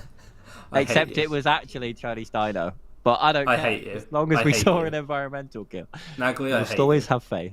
No, you Nagli, don't. are you hearing what I'm saying? Hey, guess what? What? You suck. Oh, that has brought so much joy into my life. Right when all my essays. But if you think about it, if you do think about it, that was like kind of round defining for DoughNotts. They had Sooty picked early, and suddenly you're on the back foot. You lose your tracer, you have to back out, and then a stray right click sends Ruler literally just like slowly slipping off the map.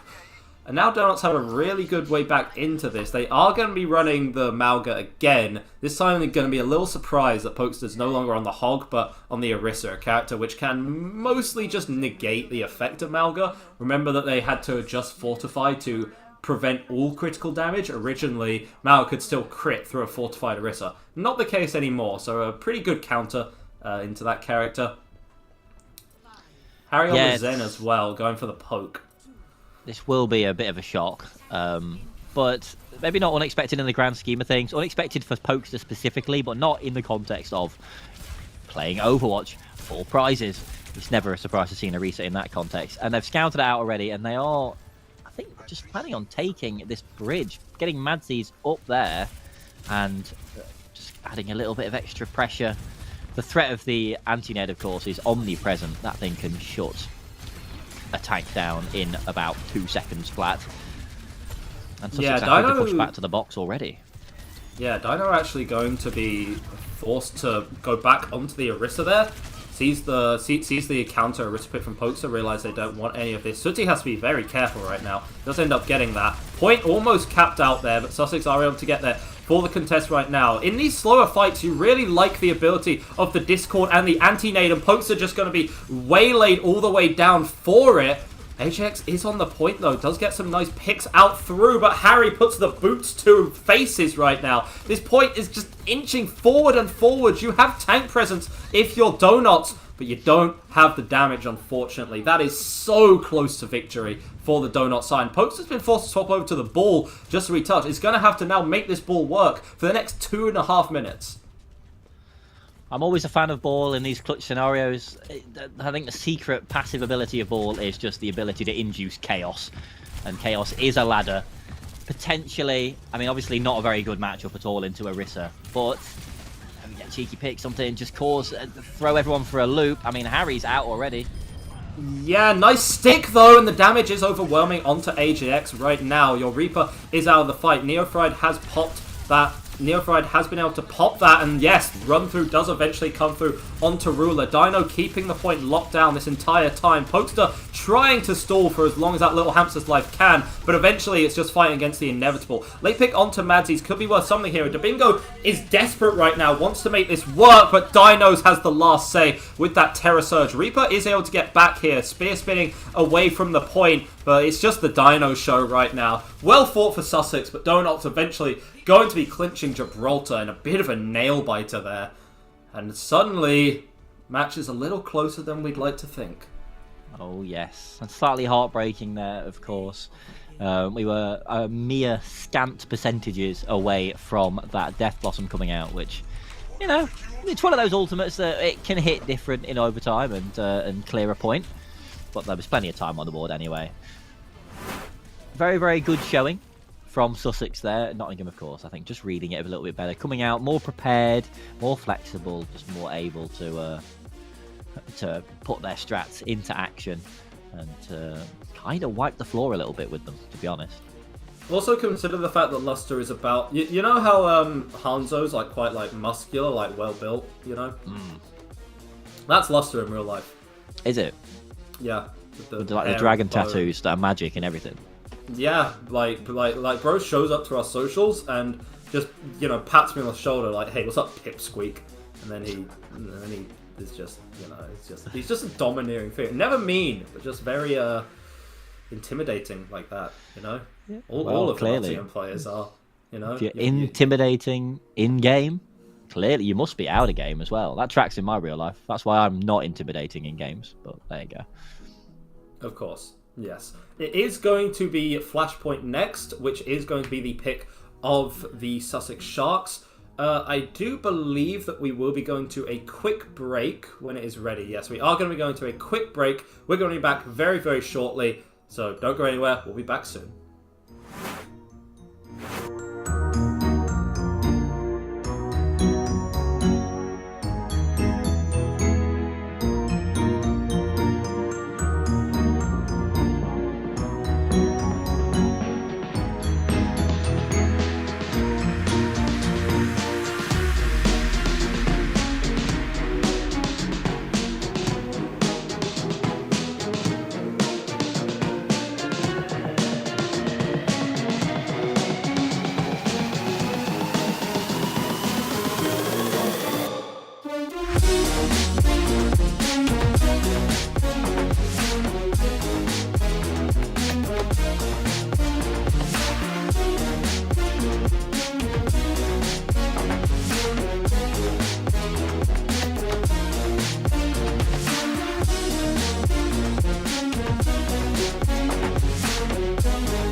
Hello everyone and welcome back to the Overwatch 2 Banquet Bash.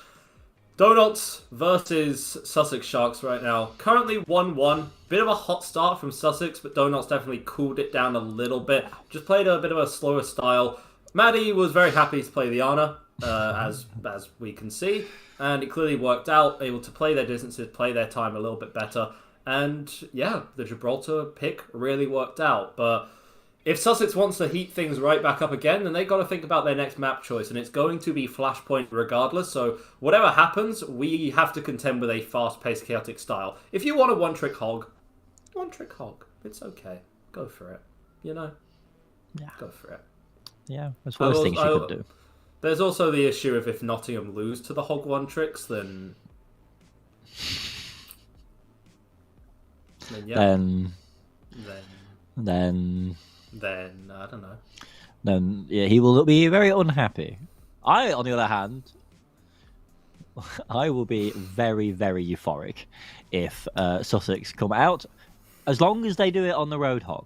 If they continue to be cowards and they continue to rock out on actual like good heroes, then here's the thing, Nagley. That's exciting. Here's the thing, Nagley. They were winning on the hog. On first map, they played the hog the entire time and won. They swapped off the hog on second map, and they lost.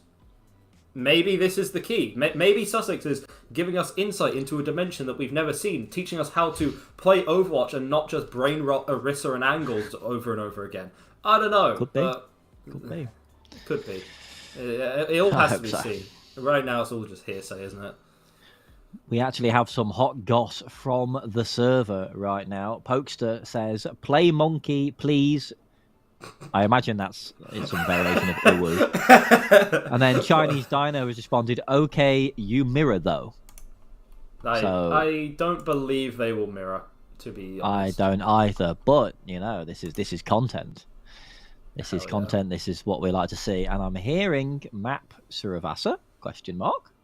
Well, that's what we're checking on so far. Flashpoint is always one of going the two to options. be, yeah, Surabasa is a map. Well done. It's always going to be chaotic. It's always going to be pretty fast paced, no matter what you do. Yeah. You give the initial advantage to Nottingham because on that Orisa they can sit themselves on point a bit better. It's when you're dealing with a good hog, you just invariably you have to respect the hook. And there's so much margin for error that it feels like Hog doesn't really have to make or really get punished for, As Hog, you'll put your trap down on a corner, go in, toss your hook. If you don't hit it, you run away holding right click and try it again in about 8 seconds, right? If you hit the hook, fight's won. Yeah. Simple that's as that. how I got into every plat 8 seconds, every 8 seconds you just have the opportunity to instantly win the game. Which is always nice. You're weaker outside of that one burst. However, the pressure that you put on at all times is pretty interesting, right? Yeah. I think given the style that we tend to see come out on Flashpoint, I can see a space as we get into the game now. I can see a space for the hog to work. As you were saying, it is one of those poke. It feels wrong to describe Hog as a poke hero, but yeah, I mean, you poke, you see if you hit the hook, and then you come back if not. Much like you do with like a Sojourn or something, you build up the railgun and then you take a shot, and then maybe you kill someone. In which case, everybody floods in. But I think the way Sussex has been playing the Hog, I can see it. I just can visualize it. I can imagine a world in which they are able to make the Hog work, and they just run it down. And they do manage to just get past the Orisa, and they just kill people. It would be very, very strange and unorthodox, and not usually how we expect that matchup to go, but that just describes how they've played so far. So let's see if that's how the cookie crumbles as we roll out now. And again, no surprises. Pokester on the Hog, Chinese Dino on the Orisa. Yeah, and the DoughNotts backline is also very geared to counteract the Hog. On the last map, Sussex was playing a lot of Ana, and they didn't have anything to cleanse an anti-nade from Maddie, right? And so you could just anti the Hog, and suddenly their ability to self-heal is now gone. Harry now has to be very careful because there's his Tracer, there's the Kiri that can always take angles, and the enemy team's running the Lucio, which can run you through. And right there, Pokester goes on in some absolutely insane flank. DoughNotts do manage to take the point first, but it's going to be interesting to see how long they can really hold on to it. What's really interesting as well, actually, I'm spotting that Ruler is now on the Kiriko, whereas I'm pretty sure they were playing the Sojourn in the previous map on Gibraltar. So a bit of a switch up there. I believe it was Ruler, actually, that got knocked off the map by Chinese Dino's incredibly prescient Javelin. I don't think it's a big, meaningful change too much. Maybe Ruler is just sort of cracked and is just going to dink everybody with that Kiri. But I think the main thing is that they are now playing a Kiri into the Ana when they have the Hog, you know, more than who exactly is on it. That Suzu is going to be really, really important for keeping Pokester alive. So far. Ooh, very careful there, but Sooty is having a bit of a one-sided conversation with Pokester's hook right there. Doesn't end particularly well for him, let me tell you. Dino's also going to be bursted down here. Rest of DoughNotts cannot afford to die here, but unfortunately they will, and that means that they don't really have an ability to retouch this point once again, and it's going to be back to the drawing board for them. Neofried doing a beautiful job there of just being a menace, just getting up into that backline, distracting the Hanzo. That's a lot of damage that goes missing, MIA all of a sudden, and threatening everything out of that Zenyatta. Not quite getting the pick themselves. Obviously, Ruler came in and cleaned up, and the fight was already over by then anyway. But the fact that the Tracer could get around the back, distract the Hanzo, and distract the Zenyatta neuters DoughNotts damage by so much that it became relatively trivial on the front line for Sussex to just push through. Yeah, and DoughNotts need to try and play their range here. They also need to be very careful of the Hog, because you can see right again, Hog's just going on some insane flank, doesn't care, and that's Harry's head taking clean off the body. Trade out is onto the Tracer though, but you are losing a lot of healing and damage right now. So Pokester is going to be moving on the point maybe a little bit tentatively right now. Harry actually going to be swapping over to the Kiriko as well, so thinking that not quite surviving enough on the Zen. Just gonna, you know, live a little longer on the Kiri. Yeah, I mean, Zen is just vulnerable. He's quite a big hitbox. Once you get the Hog anywhere near him, it's quite easy to hook and just batter him with the Hog. And then let alone the fact that you've got Neofried running around on the Tracer and AJX with that Sojourn. It makes sense just to swap off onto the Kiriko, something that's more likely to be able to fend for itself. Yeah, but DoughNotts actually just disengaged two ultimates there, the Overclock and the Kitsune Rush, and so now they are going to be able to push in with their own Nano. Going to be quite interesting to see who this goes on. Just going to be putting it onto Luster, okay.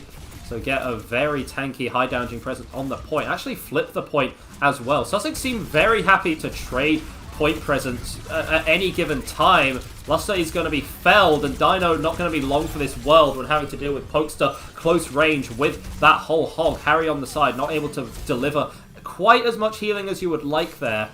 Late anti going to be all but cosmetic, but that late pick is going to allow DoughNotts to get a retouch here. Yes, that was... I just love watching Pokester. It's just like an artiste. He's just pulling these hooks from nowhere. And when you land them as well, when he managed to get Sooty there, it wasn't just, okay, you come here to me now. Pokester turned around and put Sooty in the worst possible situation for that Cassidy to be in. So it was not enough that the hook landed. It was the hook landed and then put you just more or less directly in the spawn room. Beautiful. Yeah, so he's actually living there for so long. Great support coming out from DoughNotts there. AJX on the high ground, relatively free, is finally going to get TP'd upon, and Ruler, just going to be absolutely falling over there. Going to see whether DoughNotts are going to continue to regress right now, because Sussex do have a refight here, and this is the issue. DoughNotts' comp swap, it gives them a new lease on life, but it does reset their ult economy. Pretty difficult. Yeah, Neofried coming out with that pulse bomb could potentially get a kill with that, obviously, if you land it directly. AGX has been an absolute beast with these railguns. Oh, there goes Manzi! Oh, no. RIP! Yep, that's about the worst case pick that you could have if you're DoughNotts right now, and they're committing the ultimates into this are the rest of Sussex too. Just too little too late there. You cannot get caught on that angle by the hook if your Madsi's there. And that's going to be Sussex 2-0 up on Flashpoint right now, looking to take this entire map. AGX very, very, very happy with that one, as they should be. And now, okay, DoughNotts coming up on an awful lot of ults, but, you know, if you're Sussex, you can quite happily tank, you know, eco-push this, get a few ultimates out of DoughNotts, hope that they're just going to blow more than they need, and then roll in with the next one when you have yours up. As DoughNotts actually do make it onto the point first, which is always obviously a very, very good sign, so Sussex has to push into them. Question is, are they going to be able to get anything out of all of these ultimates? The glorified reload animation, pretty unlikely to see anything come as a result of that, but you never know. Yeah, that's the Kitsune rush to stabilize on the point. Sussex going to disengage from this one, but that does give DoughNotts the advantage to stack on the point right now. Wall is actually going to be very good here from Luster. It is going to deny a whole lot of value, not just from Ruler, but also from AGX, getting any Sojourn rails from downtown either. But that's the beat that comes out. Aggression onto Sooty is good. Neophrite's still going to be falling there. It's on Luster right now with the overwhelming damage to make something happen because the cage is out. Harry trades out too. Luster tries to get back into this. The pressure onto the Kiriko is simply not enough. Sussex already flipped the point into their favor, and Luster just going to get cleaned up right there. That was ludicrous, and my guy's definitely setting up for another environmental kill. Do it! Do it! I don't know how Pokester stayed alive there. There was a point where Pokester was taking a fully charged Symmetra microwave beam directly to the face, and then from behind, all 3 Symmetra turrets were also pumping them full of damage, but he just walked it off. This is the power of the hog. No! There it is! Clip it. Oh, yes. no. Let's go. And DoughNotts need to get out here. If they want to stay alive in this series, they cannot get picked. Sooty and Harry are they resetting? That doesn't count. Resetting, I guess? It's a very late reset to come through. Instead of having to run away, only Dinos is the only one who's like realistically able to kind of retouch this. And is it even going to be able to happen? Okay, touch is going to come through. Harry has to commit the beat to it as well anyway. Sooty is trying to keep things scouted on this back angle to catch Neophrite here, but Ajax is on this high ground. Mirrored Kitsune is on the point. Overwhelming amounts of brute force for both of these teams right now, but it seems to be going the way. And I say that, Dino does end up catching on to Pokestar, but the picks of the damage is simply too much for Sussex. 3-0. Sussex on match point in the series. Let's go, Sussex. Mate, this is fantastic. There's nothing Nagley, I like seeing more. Nagley, I will bash your skull in. Come to Derby, fam. Find out. Let's go. I'll will environmental kill you as well. Wow. Oh, mate. Absolutely beautiful. I love this so much. The All right. Pokester, just one of the best to ever do it, honestly. One tricks can be such a fundamentally frustrating thing to come up against in ladder, because often the types of on your team, you might feel like it's a loading screen loss and so on and so forth. But when we get into a more competitive environment like this, personally, I feel that they just occasionally they just add a little bit of spice. Just a little bit of spice, you know. This is somebody who clearly is incredibly good, specifically at Roadhog, and it's beautiful to see Pokester just make space, wade in, do what Pokester does best, and pull out some map wins. And potentially, given that we're on match point, potentially take it all. As really happy about Nottingham's prospects at the moment. Anyway, Nottingham have picked Kings Row to go to next. So we're gonna be seeing whether things can come out a little bit differently there. Mental boomage, very real, at least on my behalf. Not sure whether the gang is all happy and chill. I'd like to think so, at least. It's a rough one. It's certainly a rough one to be losing, but sometimes it happens. Sometimes things just don't quite lock in the way you want them to, right? Nottingham banning Paraiso, Sussex banning Midtown, so Kings Row will be. Yeah. You could argue that this fits in pretty well for the Hog style anyway. It's quite fundamentally brawly. Nottingham just haven't really been able to find an answer to this, to be honest. They really haven't. I think Hog is not a hero that you really expect to come up against. It's not a hero that you prep for. You know, if you're scrimming, you're not necessarily scrimming against who you're going to play, because obviously you don't want to give away any strats that you have. It's very unlikely that they were coming up against teams that they were practicing who were playing Roadhog. Certainly not playing Roadhog like this. So it's so difficult to prep for. And even if you can conceptually think of a counter, like, oh, okay, well, we just play Ana, we play Orisa, and we just kill the Hog first. Sure, conceptually. But in practice, that's harder to do, especially when you consider that Pokester plays a lot of Roadhog. He's used to people thinking the solution is just play Ana and just play Orisa. So, yeah, it is hard to find an answer. It's one of those things where this is where great teams are made. If Nottingham is able to adapt mid-game in the face of something like this, which is completely out of left field, and they have to do some serious analysis on their side of things to come up with an answer that they can actually action, then that is the mark of a genuinely very, very strong team. But it's hard to do that, which is why it's only the great teams, the really, really good teams, that can do it. Yeah, of course. Going to be very interesting to see whether DoughNotts are able to adapt, as you say. Right now they've been struggling to find an answer. Kings isn't a map which you can exactly play slowly, like you can Gibraltar. Gibraltar, you know, the poke seemed to work pretty well when they were running over to the Ana, the Zen, those kinds of characters, and the Malga worked for a time, but the Malga was just totally ineffectual on Flashpoint either. Yeah. You can throw everything at the wall that you want right now, but Sussex are just sort of playing better, for lack of a better term. Yeah. There is, you know that thing at the start of B movie, like there is no way that a bee should be able to fly, but it does anyway. There is no way that Sussex should be winning, but they are anyway.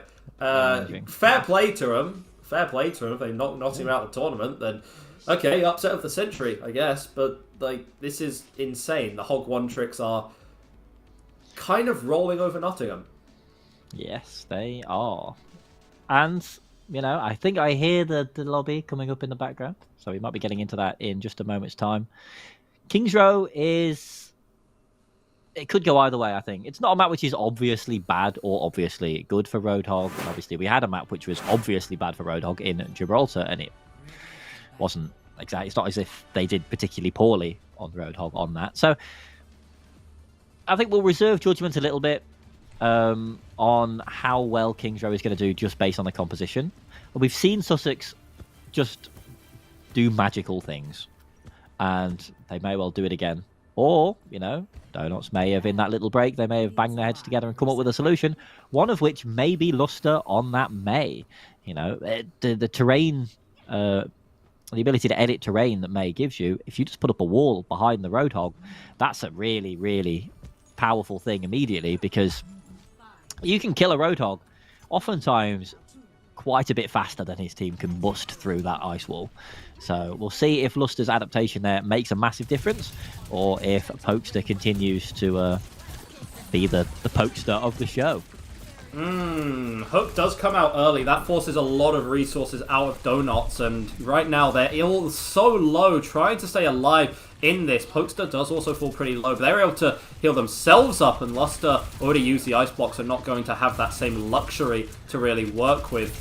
DoughNotts a bit all out of sorts right now, and Dinos wants to retreat but just gets hooked right back into things, and this is really bad defense if you're DoughNotts right now.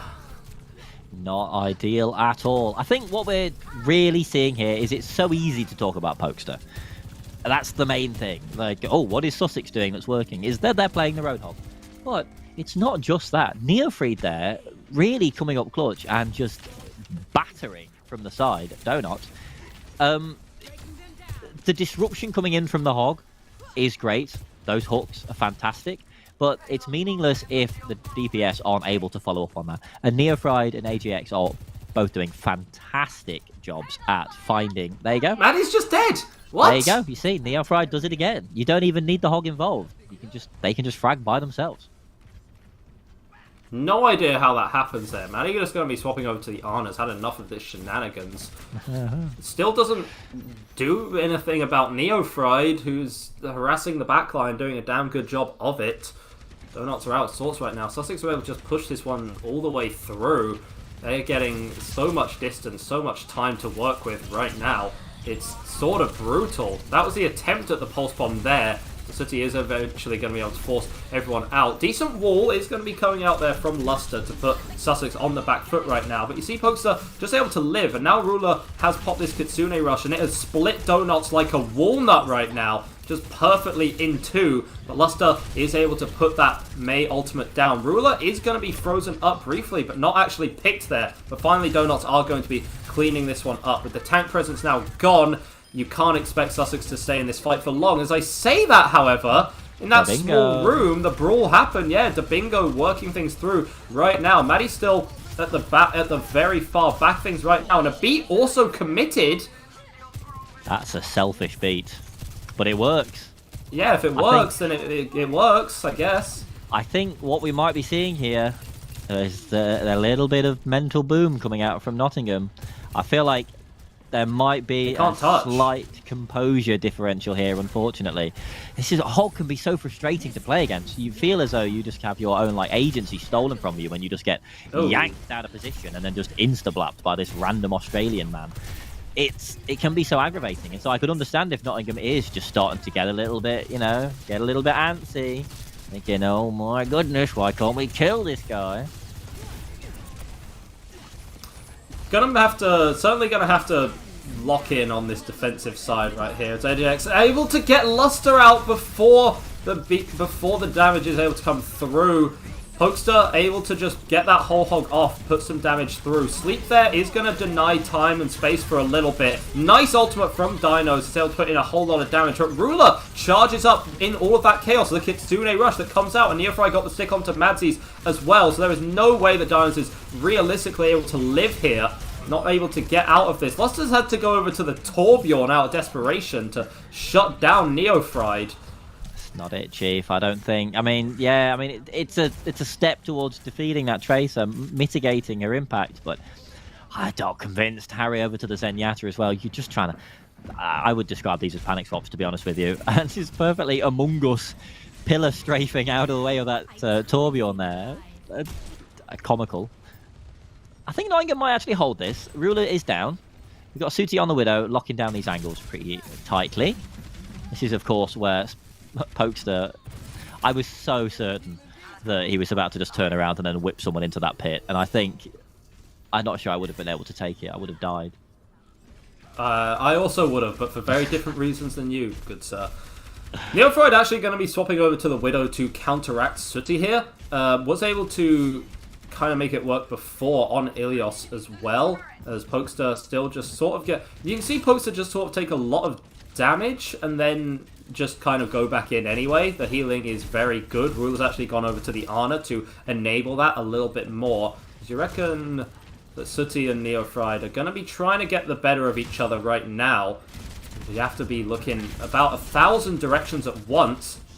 You can keep getting constant spears onto Pokester here if you're Dinos. That was a very cheeky attempt to go into the pit. DoughNotts going to be... We're going to see whether DoughNotts are going to be punishing that attempt at aggression there. Oh, Ajax doesn't get the beat, and Sooty able to just take the head clean off right now. Madsies does fall, however, but the ults are good here. And how has Pokester gotten here? What is Blood doing? This is ridiculous. My God, it was bye, bro. Trying to live long enough to get a hook there. You know it. You can see it. He wanted it. Oh God, don't we all, mate? Yeah, he's feeling himself right now.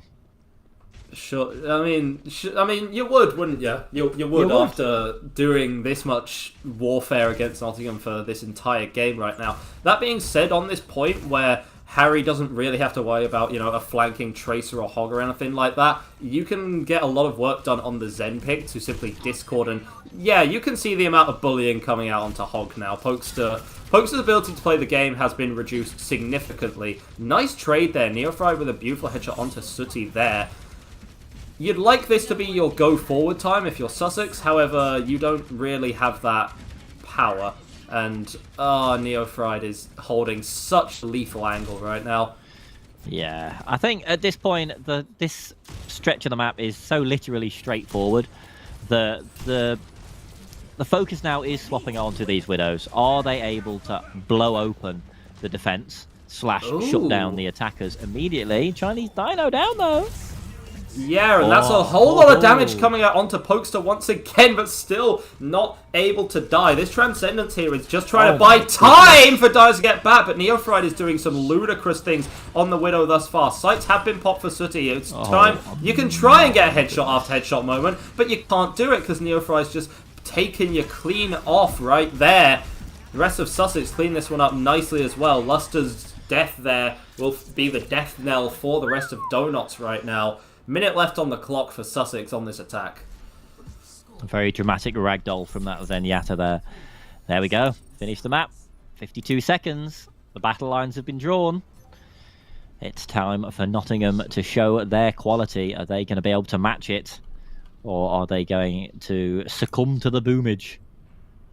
Could go either way. What I want to see is I want to see them really shake things up and try something that they haven't yet. Because let's be real. If you don't, you're definitely out. Single elimination tournament right now. If they lose this map, they're playing at home anyway, but they're metaphorically going home. So you may as well just do something a little bit different. Because what you've been doing already isn't working very well. And what have you got to lose? You know, I'm not saying that they come out on the road hog, but I mean, do something. Try the Diva, maybe. Sigma, potentially. Something. Maybe go Life Weaver so that you can grip people out of the hook. Or something crazy. That would be an interesting one. It would be very interesting. But you need to... Desperate times call for desperate measures. You know, and I think it is getting desperate. And DoughNotts aren't going to have the benefit of range to work with here for, you know, Harry, Maddie, Sooty, Luster to kind of do their job of sitting back and pumping in damage. They have to walk into this really rough spot. It'll be very interesting to see whether they're able to scout out Hog in the hotel right now. Yeah, there's the Sonic. I think Straight away. They had an inkling. Sooty tries and get these cheeky angles. Sooty knows where the Ana wants to stand, and it's up there. So, keeping an eye out, just trying to take somebody's head off. There it is! Oh, yeah, that's a head taken off. That's exactly what you want. Money's worth for your Widow player right there, and losing Ruler is about the worst pick that you could have for Sussex. You can see Pokester still goes for another mad flank, because why not, I guess. And yeah, eventually is going to be hounded down. With that late kill onto Pokester, there's going to be no realistic chance of... Yeah, there's going to be no realistic chance of retouching this point. Did Pokester get... Can't tell whether Pokester got the good spawn or not. If they did not, then that means they could not hold this archway. It's a very... No, he didn't. He's far back. I can just about say that is... Oh, that's so unfortunate. And that could have ramifications stretching all the way to that second checkpoint now.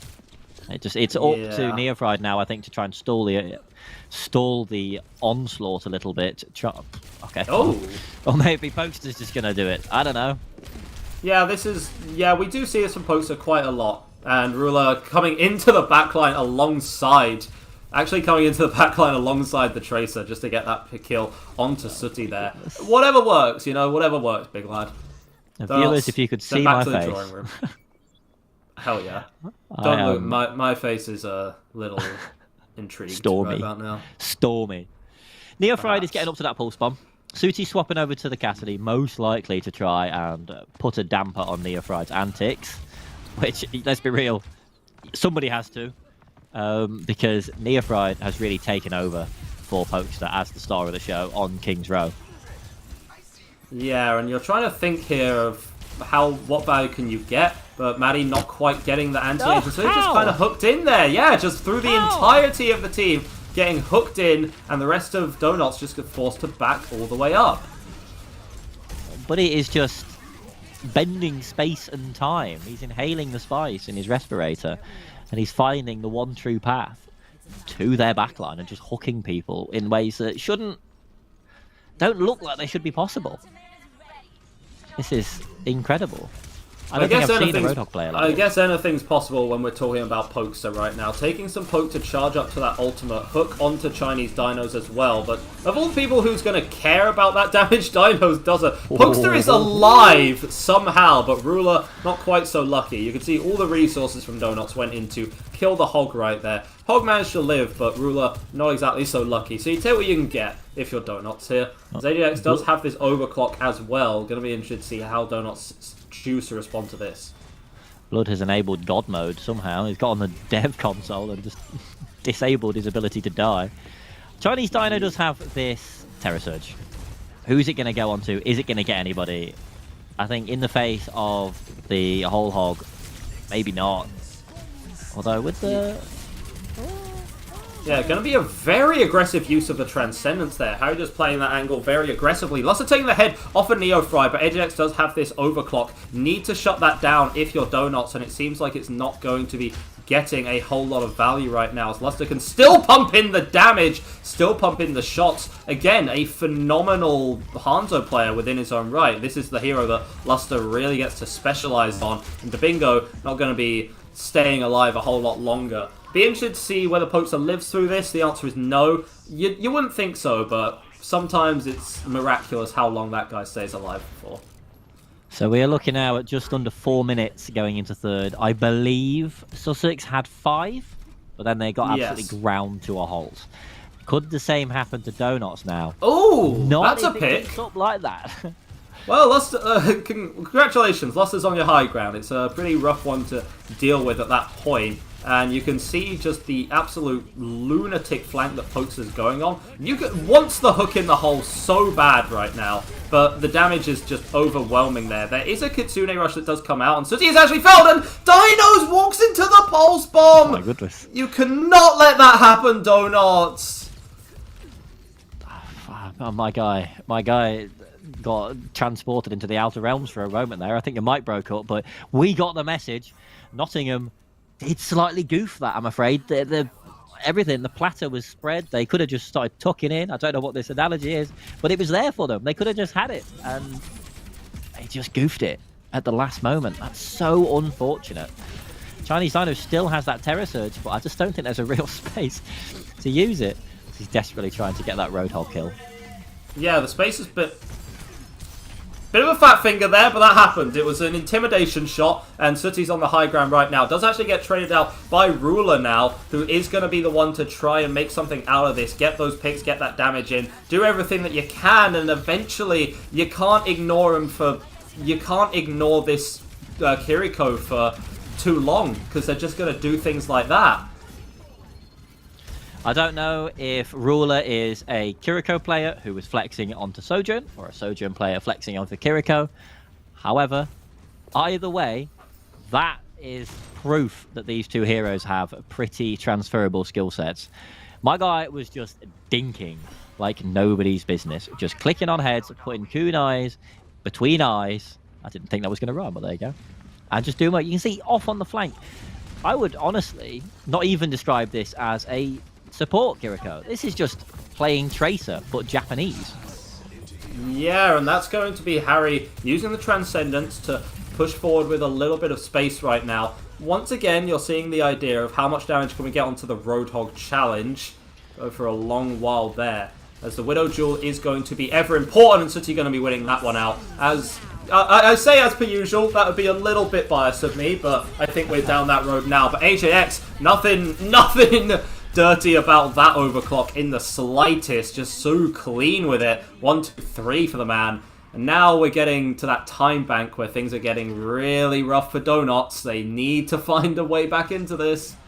They do. No matter what happens now, they are going to be in the back foot going into extra innings if we get there. What's crucial to keep in mind, though, is that Sussex Sharks did finish the map with less than a minute, which means if DoughNotts finish the map, even if it's in overtime, which is pretty likely, they are still going to have a chance to attack again in extra innings.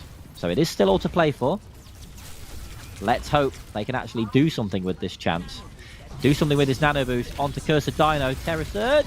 Oh, Terror Surge just come out, and that's a lot of damage, and AJX does fall on that time. But in the meantime, Neofried is in the backline. Harry has been felled here. Luster, though, goes able to trade it back, but it's just going back and forth between these teams. And remember that these kind of staggered kills are always going to favor the defenders right now. There's always someone that's going to be able to touch back. The longer this fight goes on, the better things get for Sussex. But as we get to just so low on the point, by the skin of their teeth, DoughNotts able to get this one. They are staying in this series just by a prayer, Nagley.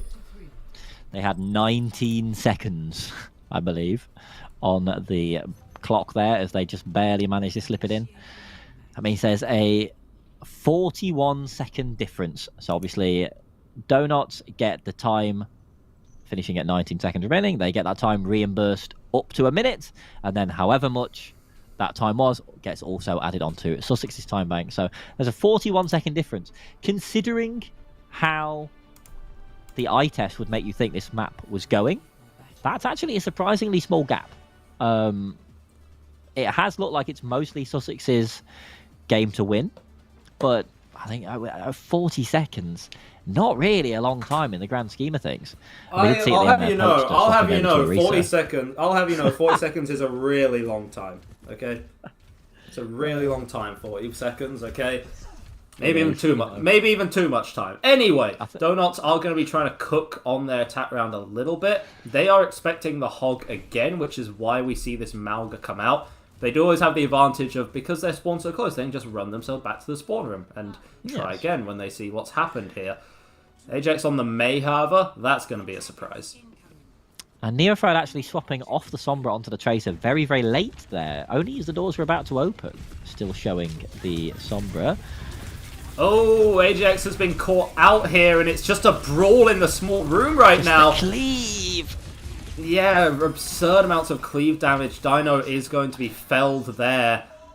And that's a pretty good start if you're Sussex. I'd be crunch. I was initially quite scared there. Yeah, initially quite scared. Ajax does go down there, but DoughNotts just making a wholesale compositional change here, going to the dive, but playing a bit more as a bit of an aggressive death ball. Remember, they need a tick here. They need a tick, or else they cannot win this map, and Sussex will still be on match point. They'll still have such a hurdle to overcome right now. Dinos is here on the Winston, a specialist kind of character right now. That's the wall. This is a lot of damage to come out onto Dinos, but it's not quite enough to get the kill. And Sussex aren't particularly unhealthy in this, and Sooty is going down on the side there. Neofried getting the prime pick that you need. Every time that Dinos wants to go in, there's a wall, there's an ult, there's too much damage.